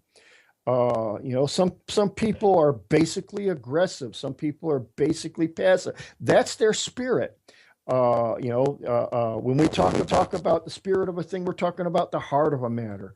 What it's like at its core. We're not talking great details, just very basic. You're tall, you're short, you're thin, you're fat. Those are very, very basic things. It's not an in-depth description of who you are. It's just, general shape or something like that. It's kind of the same with your spirit. And as it's more active and radiant, it radiates outwards. It radiates different colors depending on what you're up to. And phone's ringing. I can't answer it yet. And that's how it extends. Right. Cool. And now, is that an important call? I don't know. Let me grab it really quick here. If you can pause. Yeah, sure. Hello? Go on. Okay. Okay. Well, maybe they're just letting you know that they're hanging around, because on my end right now, you go into a spacey type echo every so often, and I'm going to do my best to get clicks and pops out of there that are coming in with it as well. It's almost like there is something tuned into this show right now from somewhere else, is what I'm picking up, and not doubt it. Not sitting on this planet, not on this planet like you and I are right now. Yeah, so maybe up messing with the satellite we're talking through. Yeah, who knows, man? But I did call in protection for everything, so hopefully that well, it seems to be holding. So, all right, now, what's that? Hold on a second, I got to get rid of this thing. Okay, no worries.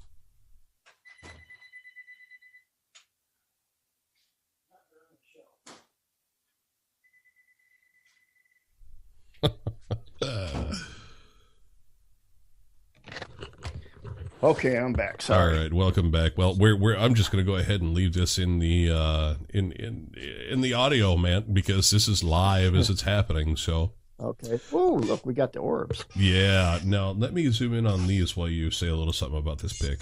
All right. Now, a lot of people whose main theory are a lot of skeptics, and I'm not knocking skeptics. Having somewhat of a skeptical nature is actually a good thing. They're not overly gullible, but there's a big difference between explaining the uninvestigated. Well, it could be this, or it could be a Photoshop, or it could be, it's kind of like you weren't there, you didn't check. It's kind of like if that's what you believe, you're as bad as the gullible people that believe absolutely anything. So there's a big difference between explaining the uninvestigated and investigating the unexplained. So some people's theory are that a lot of these orbs are bugs in flight, not caught quite by the camera. And we have one, we got a couple orbs there, and we got a bug caught in flight just in front of that tree. And it's not an orb. So the orbs are the orbs, and not a bug caught in flight. There's a good camera or picture that illustrates that. That was taken by a digital camera that we had set up. This was taken at Oak Tree Sanctuary. We used to camp there a lot and help out there a lot on the farm. She'd get a lot of wounded animals and stuff like that she'd take care of and release in the wild. We got about 70 acres of woods, and well, it extends long beyond that even. But we were trying to get people that were hurting the animals. The animal in front of this happens to be a Palomino named Cloud. But there's some orb activity and a bug in flight. So okay, yeah, because not bugs. yeah, Law and I were trying to figure out what that was in the picture. There, a horse's neck. She goes, "It looks like a horse's neck," and I said, "No, it's somebody's hairy butt." No, but anyway. Yeah, actually, that's the back of his neck and his mane. Okay, and his head's coming down. Look at this. Yeah, you can tell. Trooping fairies, right? Yeah. So even if they were bugs or dust motes, how do you get them to line up like that? Right, exactly. Look at that. And now actually, I know how. Yeah, you could. Well, hang on. You can tell that this is 35 millimeter camera because I have pictures upon pictures of me capturing the orbs like this all the time before any digital software came out to where you could manipulate stuff. There's something about the flash that that illuminates the infrared spectrum that makes these things visible. Yeah. There's a lot there, and those fairies are trooping, and they are looking for interlopers. This is their wild hunt, and their reward is they get to do anything they want with whomever they catch that doesn't belong on this property. They'll not mess with us. They'll not mess with the animals. In fact, they're very, very upset. I wish I had some footage of they'd gone and poisoned Rachel, who was a little filly, and she was very friendly, and she'd come to you, and if people came to the fence or something and offered her an apple or something, she'd come and take it from their hand. She was very trusting, and she ended up with something that was poisoned. Some people were kind of harassing Carol and them out at the sanctuary there. She's a witch. She's got a big wooden statue of Gaia out front. She's pagan and proud and a good person. So we, summoned up a wild hunt to help us because we couldn't keep up with these things ourselves. We tried. We'd patrol. We'd get up every couple hours or hour or so and patrol the perimeters, the fence line and everything like that to check for people, but not always find or see anyone. So I made some stone wards to make some certain boundaries. And then I called up a wild hunt, and I called actually additional fairies than the ones that just lived there to come and take part in this hunt. And it kind of went on for most of the season. And they did find some interlopers and drove them nuts and crazy. And, they went home with extra baggage. And next thing you know, they end up in the hospital. I guess they injured themselves. Oh, wow. So what did you hear about how they kind of were driven mad, these interloper trespassers? Actually, we heard it from the distance. They lived about, less than a mile away from they just lived down the road a ways.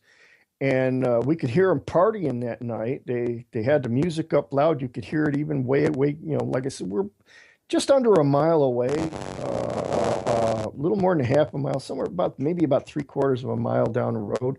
And you could hear the music because it's generally quiet except for the tree frogs and the crickets, at night. And, you can hear them, and you can hear them wahoo. We were calling them the Wahoo Brothers. I don't know what their names really were, But it's like they're partying, howling, and just having a nutty old time there for a while. And then the screams start getting like terrifying. It wasn't no more wahoo, great time, like that. It wasn't like that anymore. It was shrieks and that sounding like terror. And then about 20 minutes later, we can hear the ambulance and see the red flashing light coming up the road a ways and stopping off. The ambulance stops over at the house there, and it was quiet the whole summer after.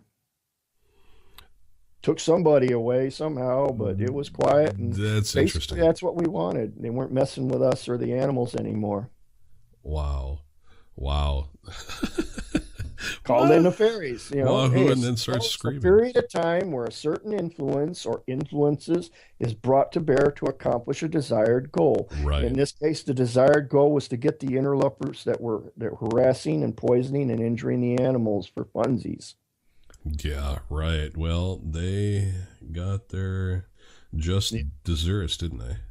Yeah, fairies had a grand old time with them too. All right. There's a picture of now. I did another story called the Demons Debacle, and this is where I worked at Kodak Park in Building 605. And Sundog come down. This place is huge. At one time, it was the biggest warehouse in the world. Now there is actually something bigger. But for a long period of time, it was the largest warehouse in the world. And this is where we worked. This was, we had assembly lines. This is at night at quitting time. And Sundog is passing from one part of the warehouse into our section and straight on through. And everybody kind of saw this ball of light. Now, a lot of times people would see that ball of light associated with me and think, well, it's a little trick of the eyes or something, and they don't think much of it. But this time he just kind of cruised through fairly slowly. And I whipped out the camera and snapped the picture. He hates it when I do that. But he was making his presence known. There was some things going on. One of the supervisors who didn't like me had gone and said we had a lot of temp workers there, and some of them were Muslim, and he was kind of spreading it around that I was treating or calling them or dealing with them as if they were terrorists. And these were some pretty decent folks, and they had every right to be offended, but it really wasn't my doing. And Sundog showing up and hanging around with me where they could see him, well, they called him a blue jinn. And that was their name for him. And anybody that could command a blue jinn, well, put it this way. If you think you're going to some place that has 72 virgins and live untouched, this critter can get you there. So, it's like anybody that could command one of these, and I don't command Sundog, not by any stretch of the imagination, but he is a friend, like a close personal friend. And, he did this on his own. I didn't ask for this. This wasn't my doing. He saw the problem and he intervened. And this was his intervention. And I finally got somebody to come up to talk to me about what was going on. I didn't know. And he said that he saw the blue jinn hanging with me, and that anybody that had that kind of influence had to be a man of a particular kind of character. And I couldn't be the man that I was being made out to be. So Sundog actually saved my life. Right on. And he's also popped in one of the shows that you and I did together. A number of times, yeah. But he's shown up.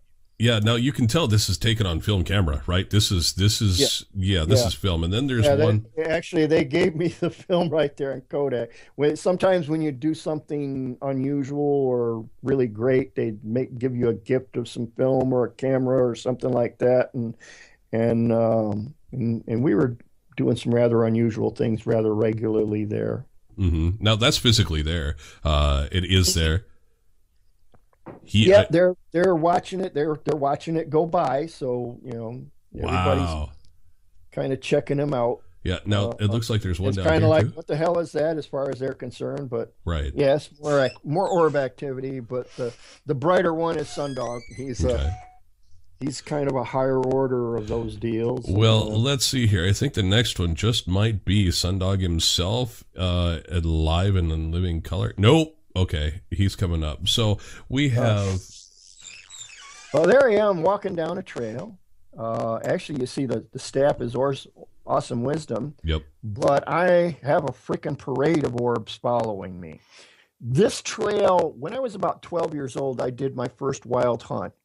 That means that I put out a food and a drink offering, blew a horn, gave a whistle, whatever you like to get their attention, and state that if you want to do a wild hunt and I'll participate, I'll be the hunted. That you can take this food and this drink offering, and then I'll come so many nights hence. Usually, I pick a full moon because it's dark in those trees at night. We go in starkers, naked as a jaybird. No weapons, no anything. This is not a wild hunt being done now. But the area that I ran I become the master of the hunt for that area for my lifetime. Mm-hmm. And this area kind of overlaps a little bit. If you Google the White Lady of Durand Eastman Park, her domain overlaps me a little bit to the east of me. So this is my haunt, and part of it's her haunt, but we're the protectors of that area. So when I go in, I get an entourage, spiritual critters. You ever wonder what the guardian angel of a chipmunk looked like? Well, that's about what you're dealing with there. Okay. Yeah, this is really neat. Let's see if I can pick them out here. We got an orb there, couple here, and we got one here. Yeah, they're following you like lost little puppy dogs, eh? Yep. That's my entourage. I'm the master of the wild hunt.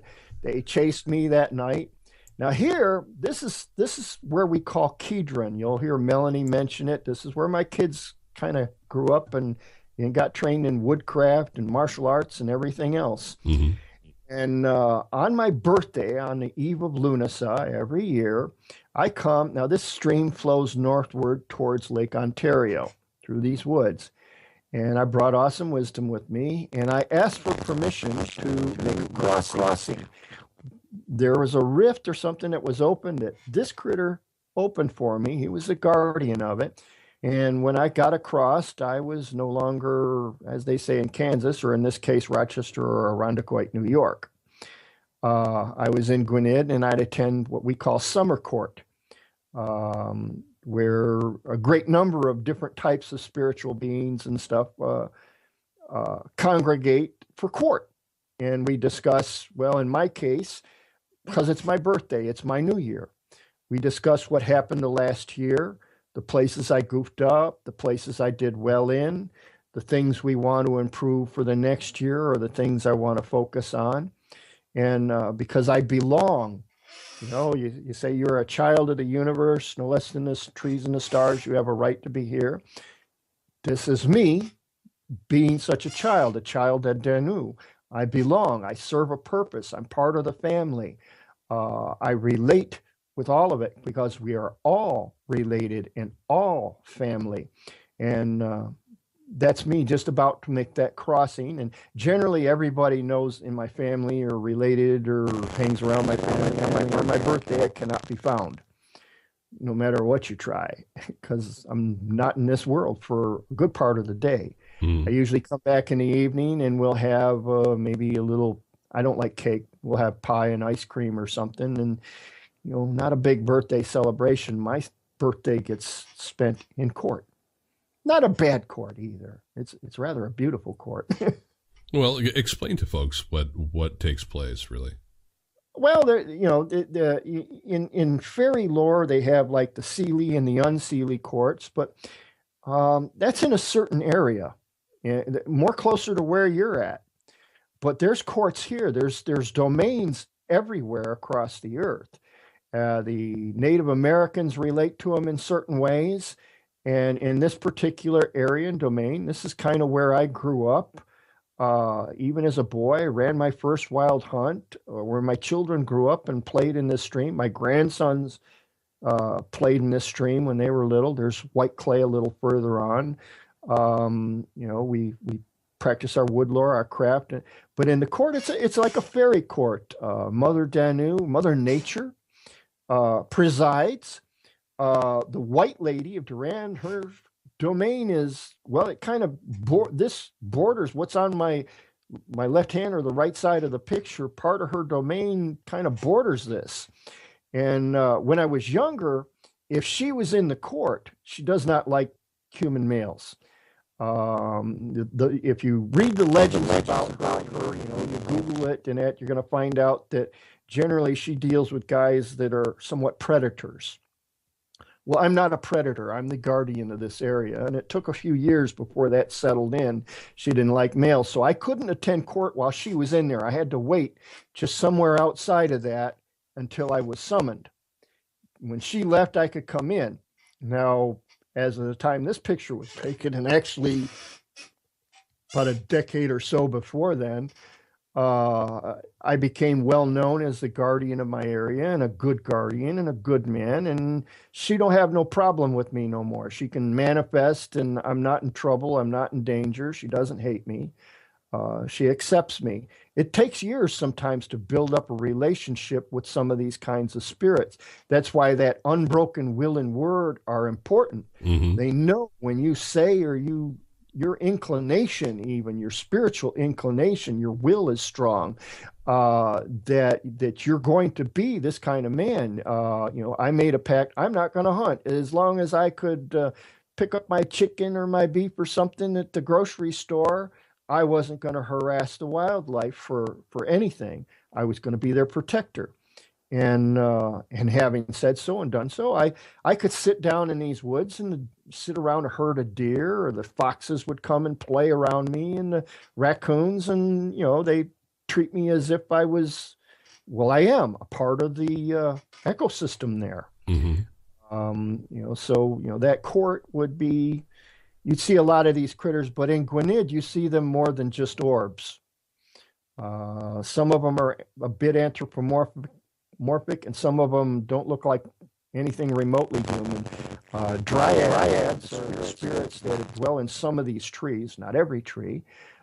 They often show up too. These little ones like sundog, oftentimes called pixies, but when you get on the other side, the sucker's standing about 7 to 9 feet tall.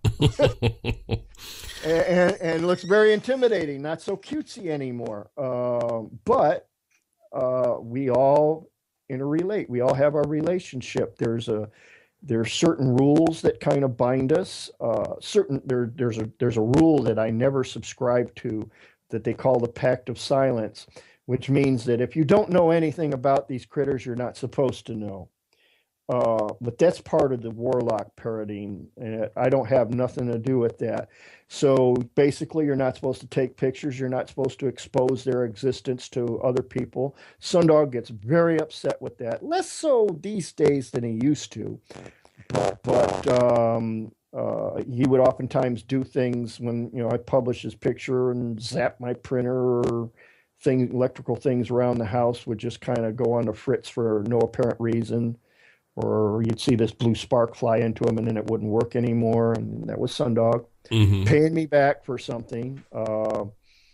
And that's kind of a lot of how that goes. That's a deep part of a lot of witches' life, especially those tied to nature that much.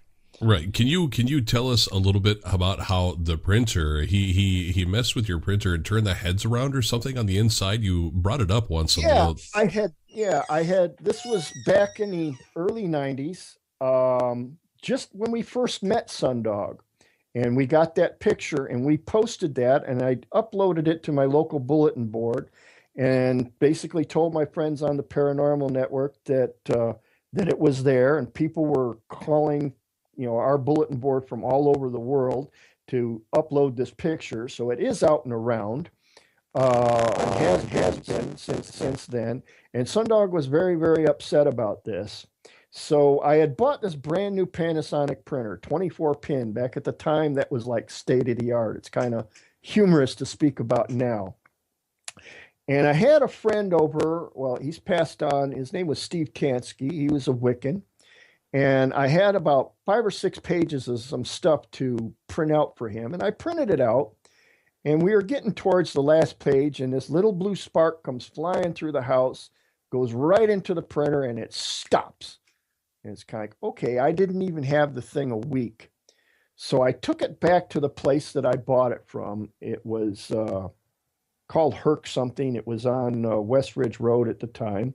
And I took it back to them, and he says, wow, it's, they checked the bottom because all of the screws have different colored Loctite on them, like a little paint. So if you actually opened up the machine, you would crack the Loctite and they'd know that the machine was tampered with. And all of those were intact as they should be. And he says, it's amazing this printer even got shipped out. And I says, why is that? He says, well, they're supposed to test it first. And this obviously wasn't tested. I says, well, what makes you say that? Because I knew I printed out about 6 pages before it fritzed. He says, well, when they put this together, for some odd reason, now there's like a couple slides and stuff in there that the print head would go back and forth on, and the little pins would strike through the carbon tape to, make the image on your paper. And he says they put the print head slide upside down so that the part where the pins go is facing upwards instead of the paper. So somehow or another, something got into the printer, closed, and managed to flip this thing around entirely, like dismantle it and put it back together upside down. Yeah, that's incredible. Right. It's like physically impossible to do. And so, and naturally, as far as the tech was concerned, this never should have left the factory because they put it together wrong. This was not tampered with. It was just faulty, defective, and put together in a really weird way. So that's the way they kind of explain it. Hey, I got a new printer anyway, and Sundog got his point across that he didn't like that. So I was kind of careful about that for a while. Yeah, let me move forward here really quick. Here we go, folks. This is Sundog. Now, people are going to be out there, oh, that's a flashlight. Well, that's not a flashlight, guys. That's at all, is it? No, it's him. I caught him. Actually, I just bought a webcam, and it was sitting up on top of the monitor, and he was not aware of it. What it was, what it did, and I had the damn thing running, and I managed to get him like several times over with this thing, and of course he got me back. There's a light with a fan on it above. He did a little thing there, and the wires got turned around. My son-in-law came over and rewired it, and he says, you put it together backwards. I says, hey, it was running yesterday, and it was running the last time you came here, if you remember. And so it's kind of like it was Sundog, and he does that. And Sundog is the name that we know him by. It's not his real name. Those names are secret. We all have secret names. Even I have a secret name. It used to be a tradition among the Irish in particular, when a child was born, the matriarch or the patriarch would whisper his secret name. This kind of describes you spiritually, who you're going to be at your core, into your ear. And then usually around the age that you can be responsible, they'd tell you what that name was. And you could share that with like very close friends. But it's not something you want enemies to know, because by knowing your nature, they also know how to handle you. Mm-hmm. So we always called him Sundog. That was what the family knows him by.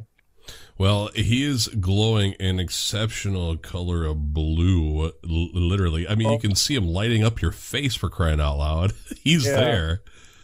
Yeah. Yep.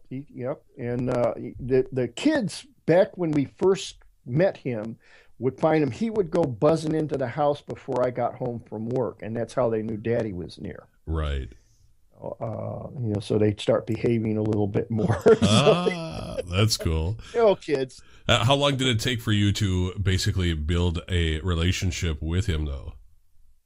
It kind of started on the spot. It wasn't particularly nice. He thought I was a jerk for opening that up, and it's kind of like, well, it wasn't a mistake, and I had to learn, and I don't subscribe to the pact of silence, so I'm really not breaking anything. I am the witch that I am. I do keep my word. My will and word are pretty straight. So over time, it's kind of like, yeah, and now he's got a link to this area because I did that, which means sometimes, like I pop into elsewhere, going through rifts when I'm going along. Sometimes that happens to him and Gwinnett, and he ends up here more often than not. Right. As a result of my meddling. And now he's kind of like, okay, it's not so bad. I can always get back. I'm not here for long. I'm not such a bad person. I'm pretty good as wizards go or witches go. So over time we just kind of you call it familiar spirit. Mm-hmm. Right. Yeah. People attribute a lot of demonic things to that, but Sundog's always on the outside, not in me. They do communicate. You clear your mind, and when there's these critters or parents around, they're present. A lot of these orbs. If you clear your mind, you still it like a pond. A lot of times in my mind, I will imagine that I'm standing in a pond, almost up to my eyeballs, and just looking across the surface, and it's still, and my breathing is slow, and I'm not making any ripples. And as I do that, sometimes you'll have images of things happening and stuff going through your mind that are not yours. That's them trying to talk to you. That's how they talk. Okay. So, if you happen to be a medium or sensitive to this, a lot of times you'll pick up different emotions and stuff that aren't yours. Yep. And that's them. And cravings for cigarettes Sometimes or gack. Yeah. Yeah. Yeah, so sometimes cravings for things you don't even like. Right, exactly. Like pickles and ice cream. Yeah. Yeah. But this pick right here, you're bringing up, you're declaring a war. Can you talk more about this? Yeah. This was on a Mother's Day, and I had done my morning devotional to Mother, being Mother Denu for me, and I had these goat skulls.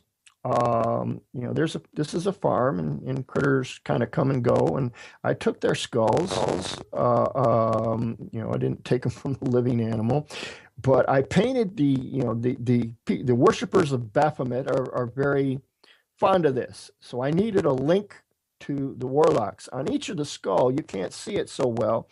And on one is painted an upside down pyramid with the eye with a slash through it. If you want to break their power, take their emblems and turn them upside down, defile them, put them in some kind of mockery type thing, put a slash through them or an X through them, and that's what's on each of these. There's an upside down pentagram on one, and it's got a circle with a red line through it. There's different illuminist symbols.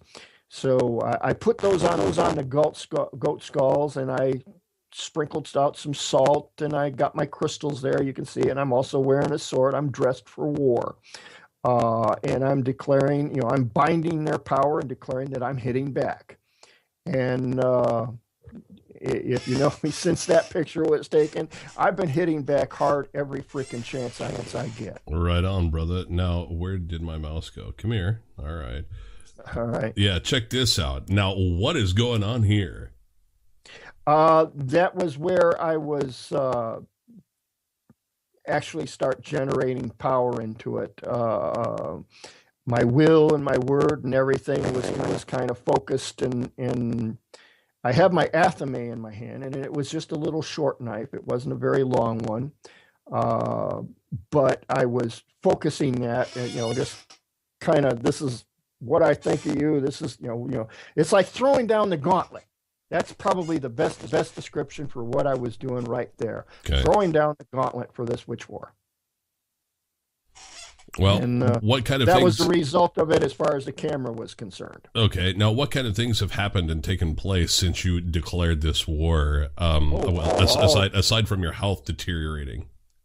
Well, yeah, that definitely start going really bad around this time too. It definitely took a turn for the worse. But in the ways that I kept hitting back, uh, I've actually been making some headway through some things. People have actually been waking up. It's like I talk to them now, and all of a sudden the little light goes on, and they go, "Oh, that's what you meant." And every time you do that, every time that happens, that's more power taken away from them. Once you become aware of the spells being cast on you and being manipulated, it becomes harder, if not impossible, to manipulate you anymore. So more and more people are actually getting broken free of these particular chains. I keep hoping to reach a tipping point where enough people are awake and aware where these people's power becomes less than negligible. These people want to hide their face in the world instead of try to strut through it in their freaking limos. Right, exactly. Now, I gotta let folks know also before I forget, folks, where John has taken the pentagram and basically turned it into a pentacle, where you have the head, the arms, the legs, and everything straight up and down rather than upside down. The elite, the warlocks really have done the same thing with ancient symbols that appear on products today, and the hippie movement, if you will, from the 60s, the peace sign is actually the Gaelic Norwegian Algiz turned upside down. It's actually meant to resemble protection and or the tree of life. Okay, folks. When you display Algiz upside down, or you're drawing the rune and it's upside down, right side up it means protection. Upside down it means the need for protection. And so I thought in some ways, as a peace symbol, considering that the world was full of war, that there was a need for protection. Indeed. Yeah. we got Algizes all over the house, as a matter of fact, hand created. Yeah, but it's just like you're sitting there, and over here in the UK, they have a body soap that they put out called Peace, and it's just like, I hate using it anymore because I know exactly what it means, this emblem that they put on it. It's crazy. And if people really take a look at some of the symbols that are created and start looking into why they're created, they're going to start digging. They're going to go down the rabbit hole, and they are going to find out just how much of a lie everything is from birth here on this planet. This planet, her nature is not evil in any way, shape, or form. No, it's the people. She's here to nurture us. Right. It's the people the usurpers. Looking like they're going to go to the moon or Mars, and it's like, Luna's not going to nurture Gaia's brats. You're not going to destroy this place and go somewhere else and expect to be welcome. It's like the universe, the whole universe. This is a sentient planet. Actually, almost all of them are. And the stars, they have their own mindset, their own Schumann resonance and everything, their own auras. And the universe is in communication with all of it. This is why they keep telling you to, the best mystics and shamans become one with the universe. They understand their place in it. It's like a big mandala. It's like a big pattern of lights and colors and movement and that happening. And we're all a part of it. The problem is we've been disconnected from it for generations, and it was done on purpose by people who want our power for themselves here and now. And this is only a tiny part of the universe that we are actually children of, that we have access to, and that we're intended to grow in and evolve into. In the Bible, in the book of Psalms, it says, I said, ye are gods, little g. It's kind of like, all right, you are children of two parents. You are a children of Danu, a child of Danu. You have elements of your mother. Everything in your body, your physical body, breaks down into dirt, normal dirt. There are some elements in there that are actually celestial. that come from space and aspects of space. But your spirit comes from, as Enoch put it, the father of all spirits, the one we call the creator. It's a tiny little chunk of his own consciousness, but given to you. That's your gift. People keep talking about God's free gift, or God's free gift to you is salvation. It's like that salvation is, you are in an evolving consciousness. It is your own to do with what you will. However, you have a certain responsibility as any child. There's certain things you don't do. Don't play with matches and set the sofa on fire. It's a bad thing. Are you going to go to hell for it?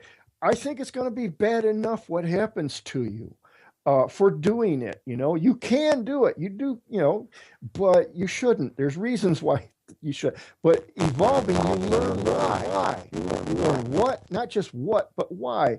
Good and evil is not a list of do's and don'ts. It's a list of reasons or explanations or cause and effect. If you do this, it affects that in that way. Is it a good thing? Well, that won't like it at all. And you're creating this disharmony and this discord isn't going to have a good effect on your environment around you. And you're a part of that environment, so you're affecting yourself even. When you evolve and you start learning this and how you relate to all of this, you become a better person all the way around, and you just keep growing, and your consciousness keeps expanding, and more of this starts opening up to you. You start learning there's more than just the chipmunks. There's these other critters out there, and some of them are quite intelligent, and whether they like you or not, it depends entirely upon what you're projecting. And that comes from the inside out. That's your spirit, that unbroken will and word. You direct that, you radiate that, and these creatures hear it from miles away. Oh, I bet. I've heard a lot of people hear things miles away with me. Yeah. But anyway, we have about 7 more pictures left, I think, and we're just going to go right on ahead. You know what? This is fun. We got to do this again, and All right. if people, would like to leave the comments down in the comments section as to, they would like to see more of this, and John, dig up as many pictures as you can. And we can do another couple of these if you'd like, because I think this is pretty damn neat. Yeah. Cool. Yeah, I got hundreds just on my Facebook alone. This is Mel quite a few years ago. Yeah. She's now in her 30s. She was about 14 years old. This was about the same time she took that picture. Well, not the same day, but these were a lot of the weapons that we had to work out with. You'll see that big broadsword that was called our spirit sword, and that big, that's awesome. From the staff, awesome wisdom. You can see that's got quite a reach on it. Oh yeah. Melanie's wearing a camouflage ninja gi. They all learned. They were my ninja turtles. From the time they were babes and toddlers. They had little maple dowels wrapped in foam as nunchucks. They had their bokens, little oaken swords, had their names painted on the handles and done up really fancy and individual-like. So they had their, and they learned to be responsible with that before they were allowed to use anything like the real swords that we have there. Melanie's first real martial arts weapon. Well, the boken is a real weapon and the staff is a real weapon. Right. But we're talking about an edged weapon, was a steel-ribbed war fan. The steel ribs would be sharpened, and this thing was like silk. You just snap it out, and you could fight somebody that had a sword with it, or slash somebody's throat. Or that was her first real. When she got responsible enough to have her own. They all had pocket knives at one point. There's a little training thing that they used to do in the Boy Scout manual. They call it a totemship test. And before my kids were allowed to carry a little folding knife, they had to pass the Boy Scout test for taking care of it, sharpening it, being able to use it without cutting yourself. And actually, you can see one of my shurikens in there too, in that stump. Yeah, there it is, right there. It's a large one. Yeah, that's one of the ones I used to use out in the field. Those things are like killer. You sink that into somebody's skull, they ain't getting back up. Mm-mm. Some of the little ones are more for harassing somebody, but that big one there is for definitely taking them out. Yeah, and I really hope Melanie doesn't get mad from me showing this picture. I love you, Mel. Really, I do. Yeah, it's not her favorite picture. She didn't like. Well, she was having her own issue. She's only 14 years old. You know how teenagers get. Yeah, yeah. Actually, I'm quite proud of her. Yeah, that is cool. And you know what? She is an awesome woman today, John. You did right by her. You really did. And I got to tell you really quick, and I've told you before, but for everybody else out there, the first martial arts weapon that I really got into using, and I got to throw this shout out to my brother Jade Woodhouse. He's an old high school buddy of mine who was into gymnastics and taekwondo, kukando, lima lama, apparently the circling of hands, and he reminded me of Bruce Lee. He really did. And anyway, he had these telescoping stainless steel nunchaku, and I learned really fast how not to hit myself in the head, but I hit myself in the head quite a bit. Him and his girlfriend, it would be in front of his house, out in the front yard. I'd be practicing, and they would keep me awake because I just want to go to sleep. They're like, no, you got a concussion, you will stay awake. So they come and jump on me on the couch, and yeah. If you want to learn how to swear really eloquently, take up the 3-section staff. Oh, yeah, I played around them. Smack you across your shins and your head at the same time. Yeah, exactly. Yep. We've been working with those two. Yeah. But next up, I think we've got your son John in here as well. Yeah, here we go. Oh, yeah, that's when he was younger. We're out in the woods in one of our favorite trees.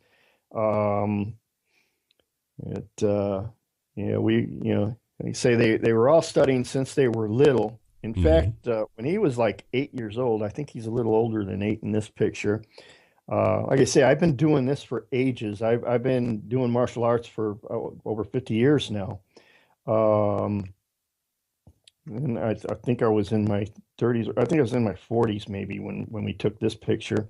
Okay. But when he was 8 years old, we actually did a stunt where we had a bed of nails that we used to use when I used to do exhibitions. Now, for me, we'd load it up with some concrete bricks and stuff, and then pour some lighter fluid on it and light them, and then have a guy come over and bust them on my stomach with a sledgehammer, or have somebody stand on my stomach while I was laying on the bed of nails.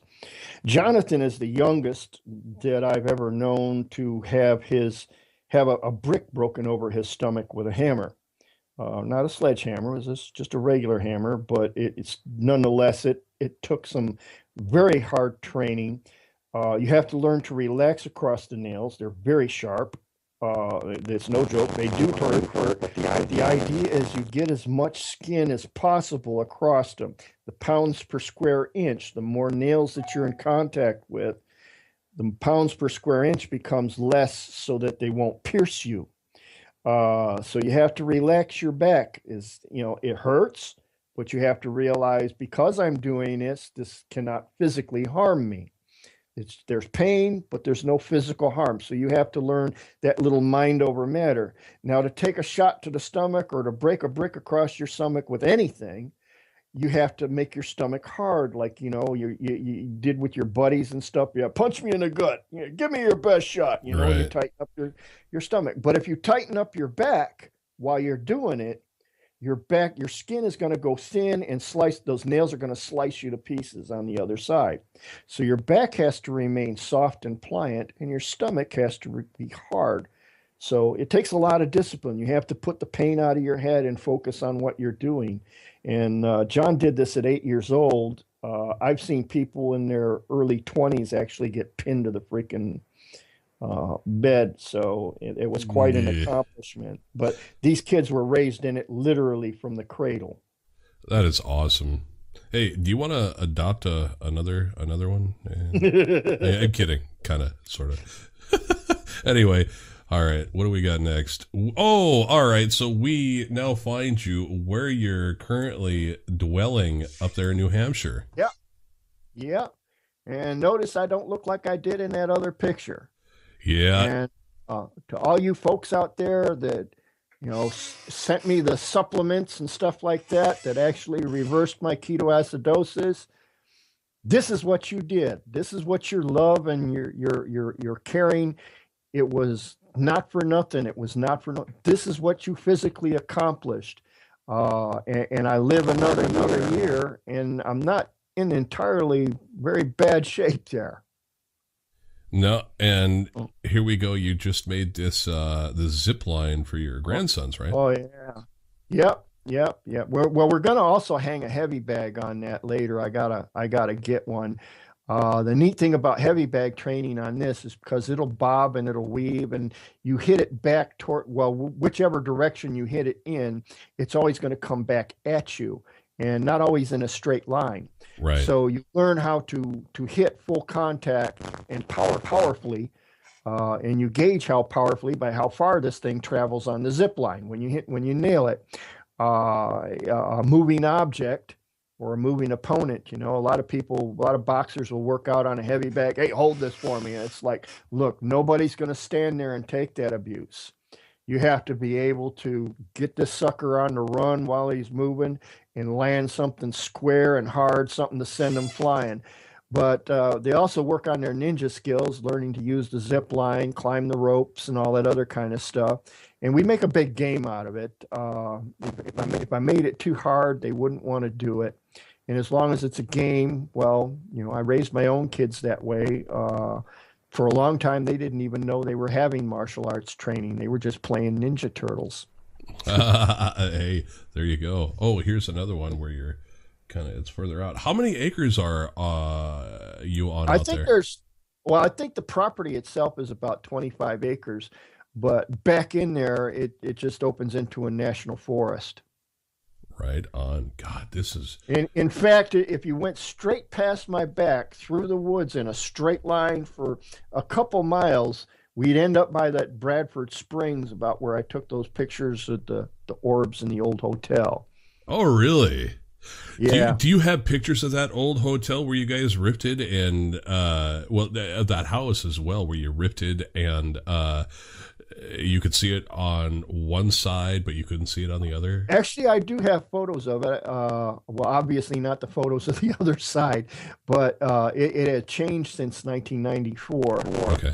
When Elvira either died or just no longer lives there, or something. She seemed to be an intrinsic part of the extra dimensional nature of that house. But the house is there. You can see it from both sides now. I don't know quite how that ever worked, but I used to bring all my friends and my family and everybody up there to see that, and then defy them to find it on the other side. Walk around to the street and walk down the street, and there's nothing like it. Right. I would like to see some of those, as a matter of fact, and put them in the next slideshow. But all right, I got some of those. Yeah, because I took some for the book to kind of illustrate, because I talk about those in Matriarch of the Witch Clan and Warrior of the Witch Clan, because the books are a fantasy in how the story is put together. But as you look at the individual chapters, the characters, they're all real people. And they're all a lot of real things that we've done. The way that they're all kind of tied in together to make one cohesive story, that's the fantasy. But I wanted to give a good indication. How is a Danaan witch raised? What's it like growing up in a witch clan? People would ask me about that, or it must have been amazing, and it must have been this or that. So I did those books to give you an idea of what it was like. Most people didn't know my grandma or my great grandma were witches. Family does, but most outsiders don't. And when you say that, they automatically think of something ugly and satanic, and that's really not what I grew up in. Mm-hmm. So I did my best to illustrate that, what that was like in those books. And those books are also available free on BookRix. Yeah, I spoke to you also a day or two ago about the books, because I've got them all in. What I'd like to do is get them uploaded, so and post a link down below this show, so people can actually download the entire file with all of your books in there, if that's cool with you. Yeah.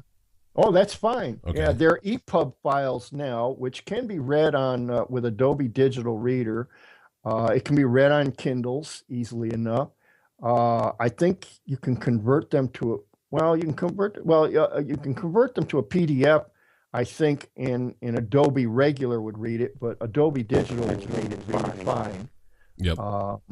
And you can print them out, and especially in the case of practical witchery, if you want to print out a book of shadows or have that as a part, get it, print it out in color. It's illustrated. There's pictures in it.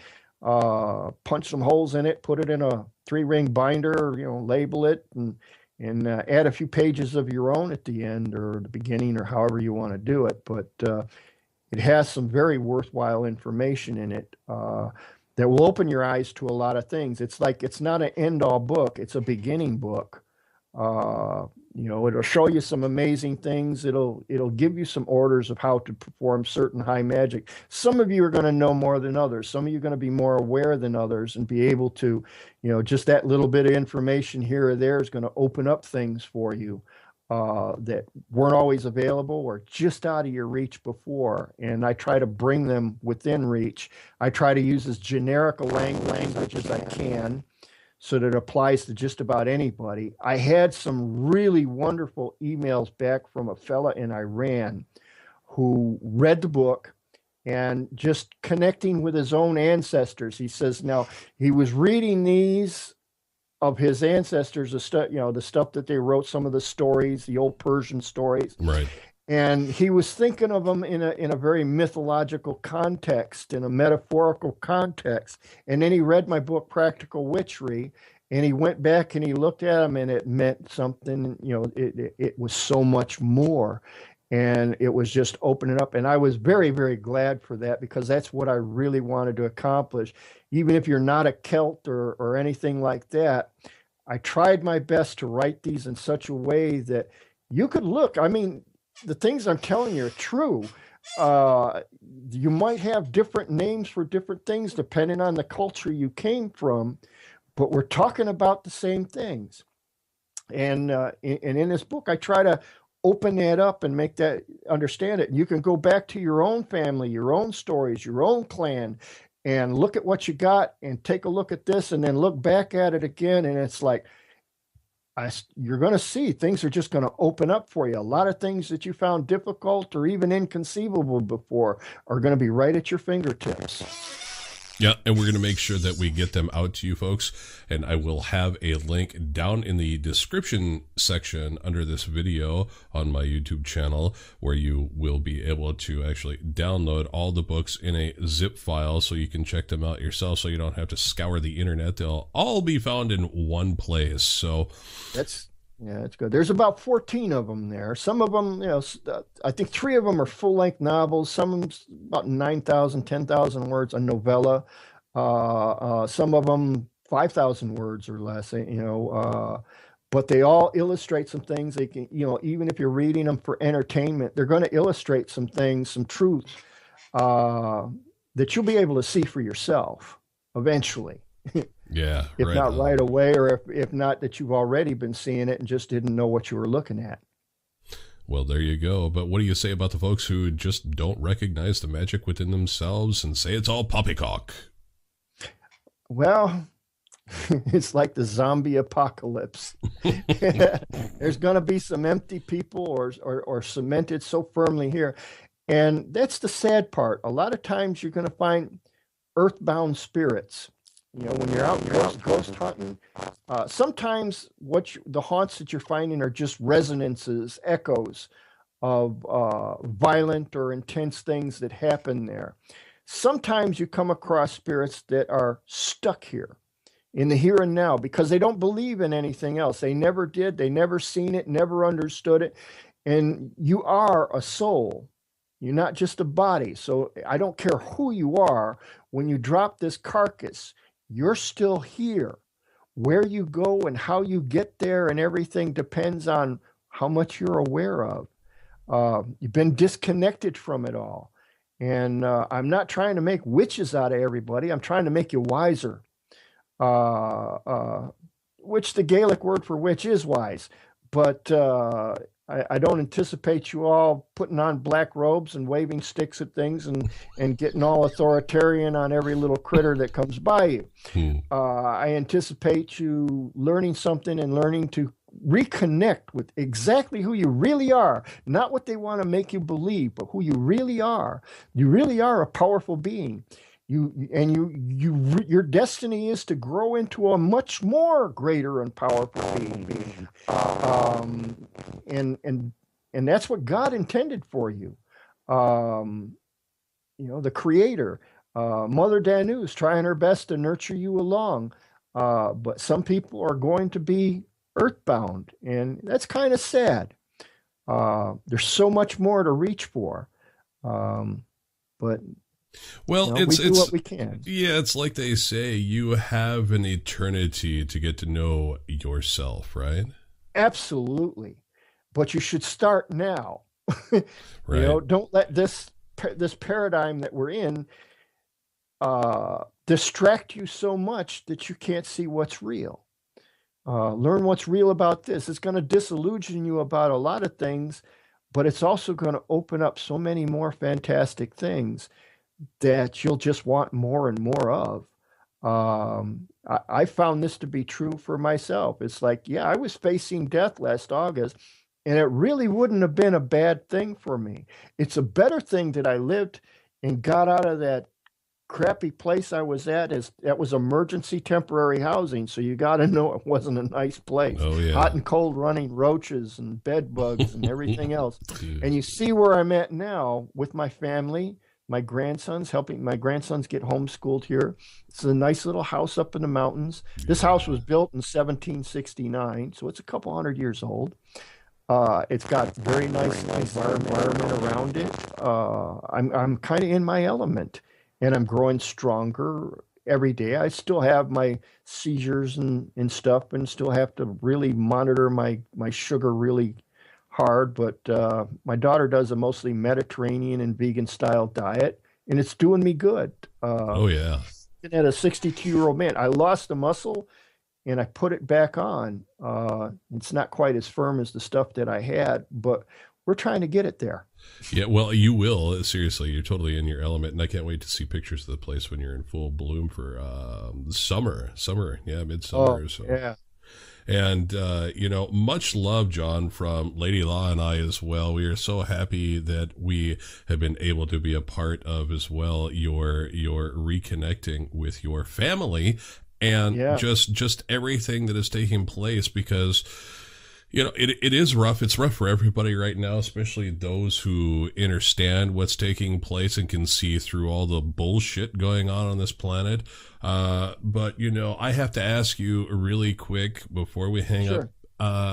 And I'm going to keep you on the line before I hang up as well. Well, after I hang up. So anyway, how would you explain to someone who, is like us and can see all through the crap, but are kind of sick of living amongst the Muggle populace, those who who are being a part of the problem on this planet because they're not awake to their full potential as individuals? There is a piece of advice my grandma used to give me. I've given to my daughter and more of my craft students, and that what you need is you need to be able to spend time getting away and finding and centering yourself.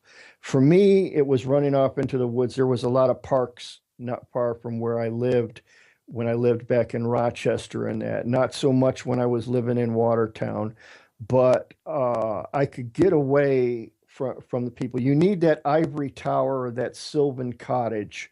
They're kind of an archetype. But that's where you find your sanity, because if you stay with these muggles all the time, they're going to really ruin your sanity. After a while, their worldview is going to imprint so hard, you're really not going to see much of the forest for the trees. It's going to interfere with your awareness and everything else. And over time, you'll become a lot like them. I don't think permanently.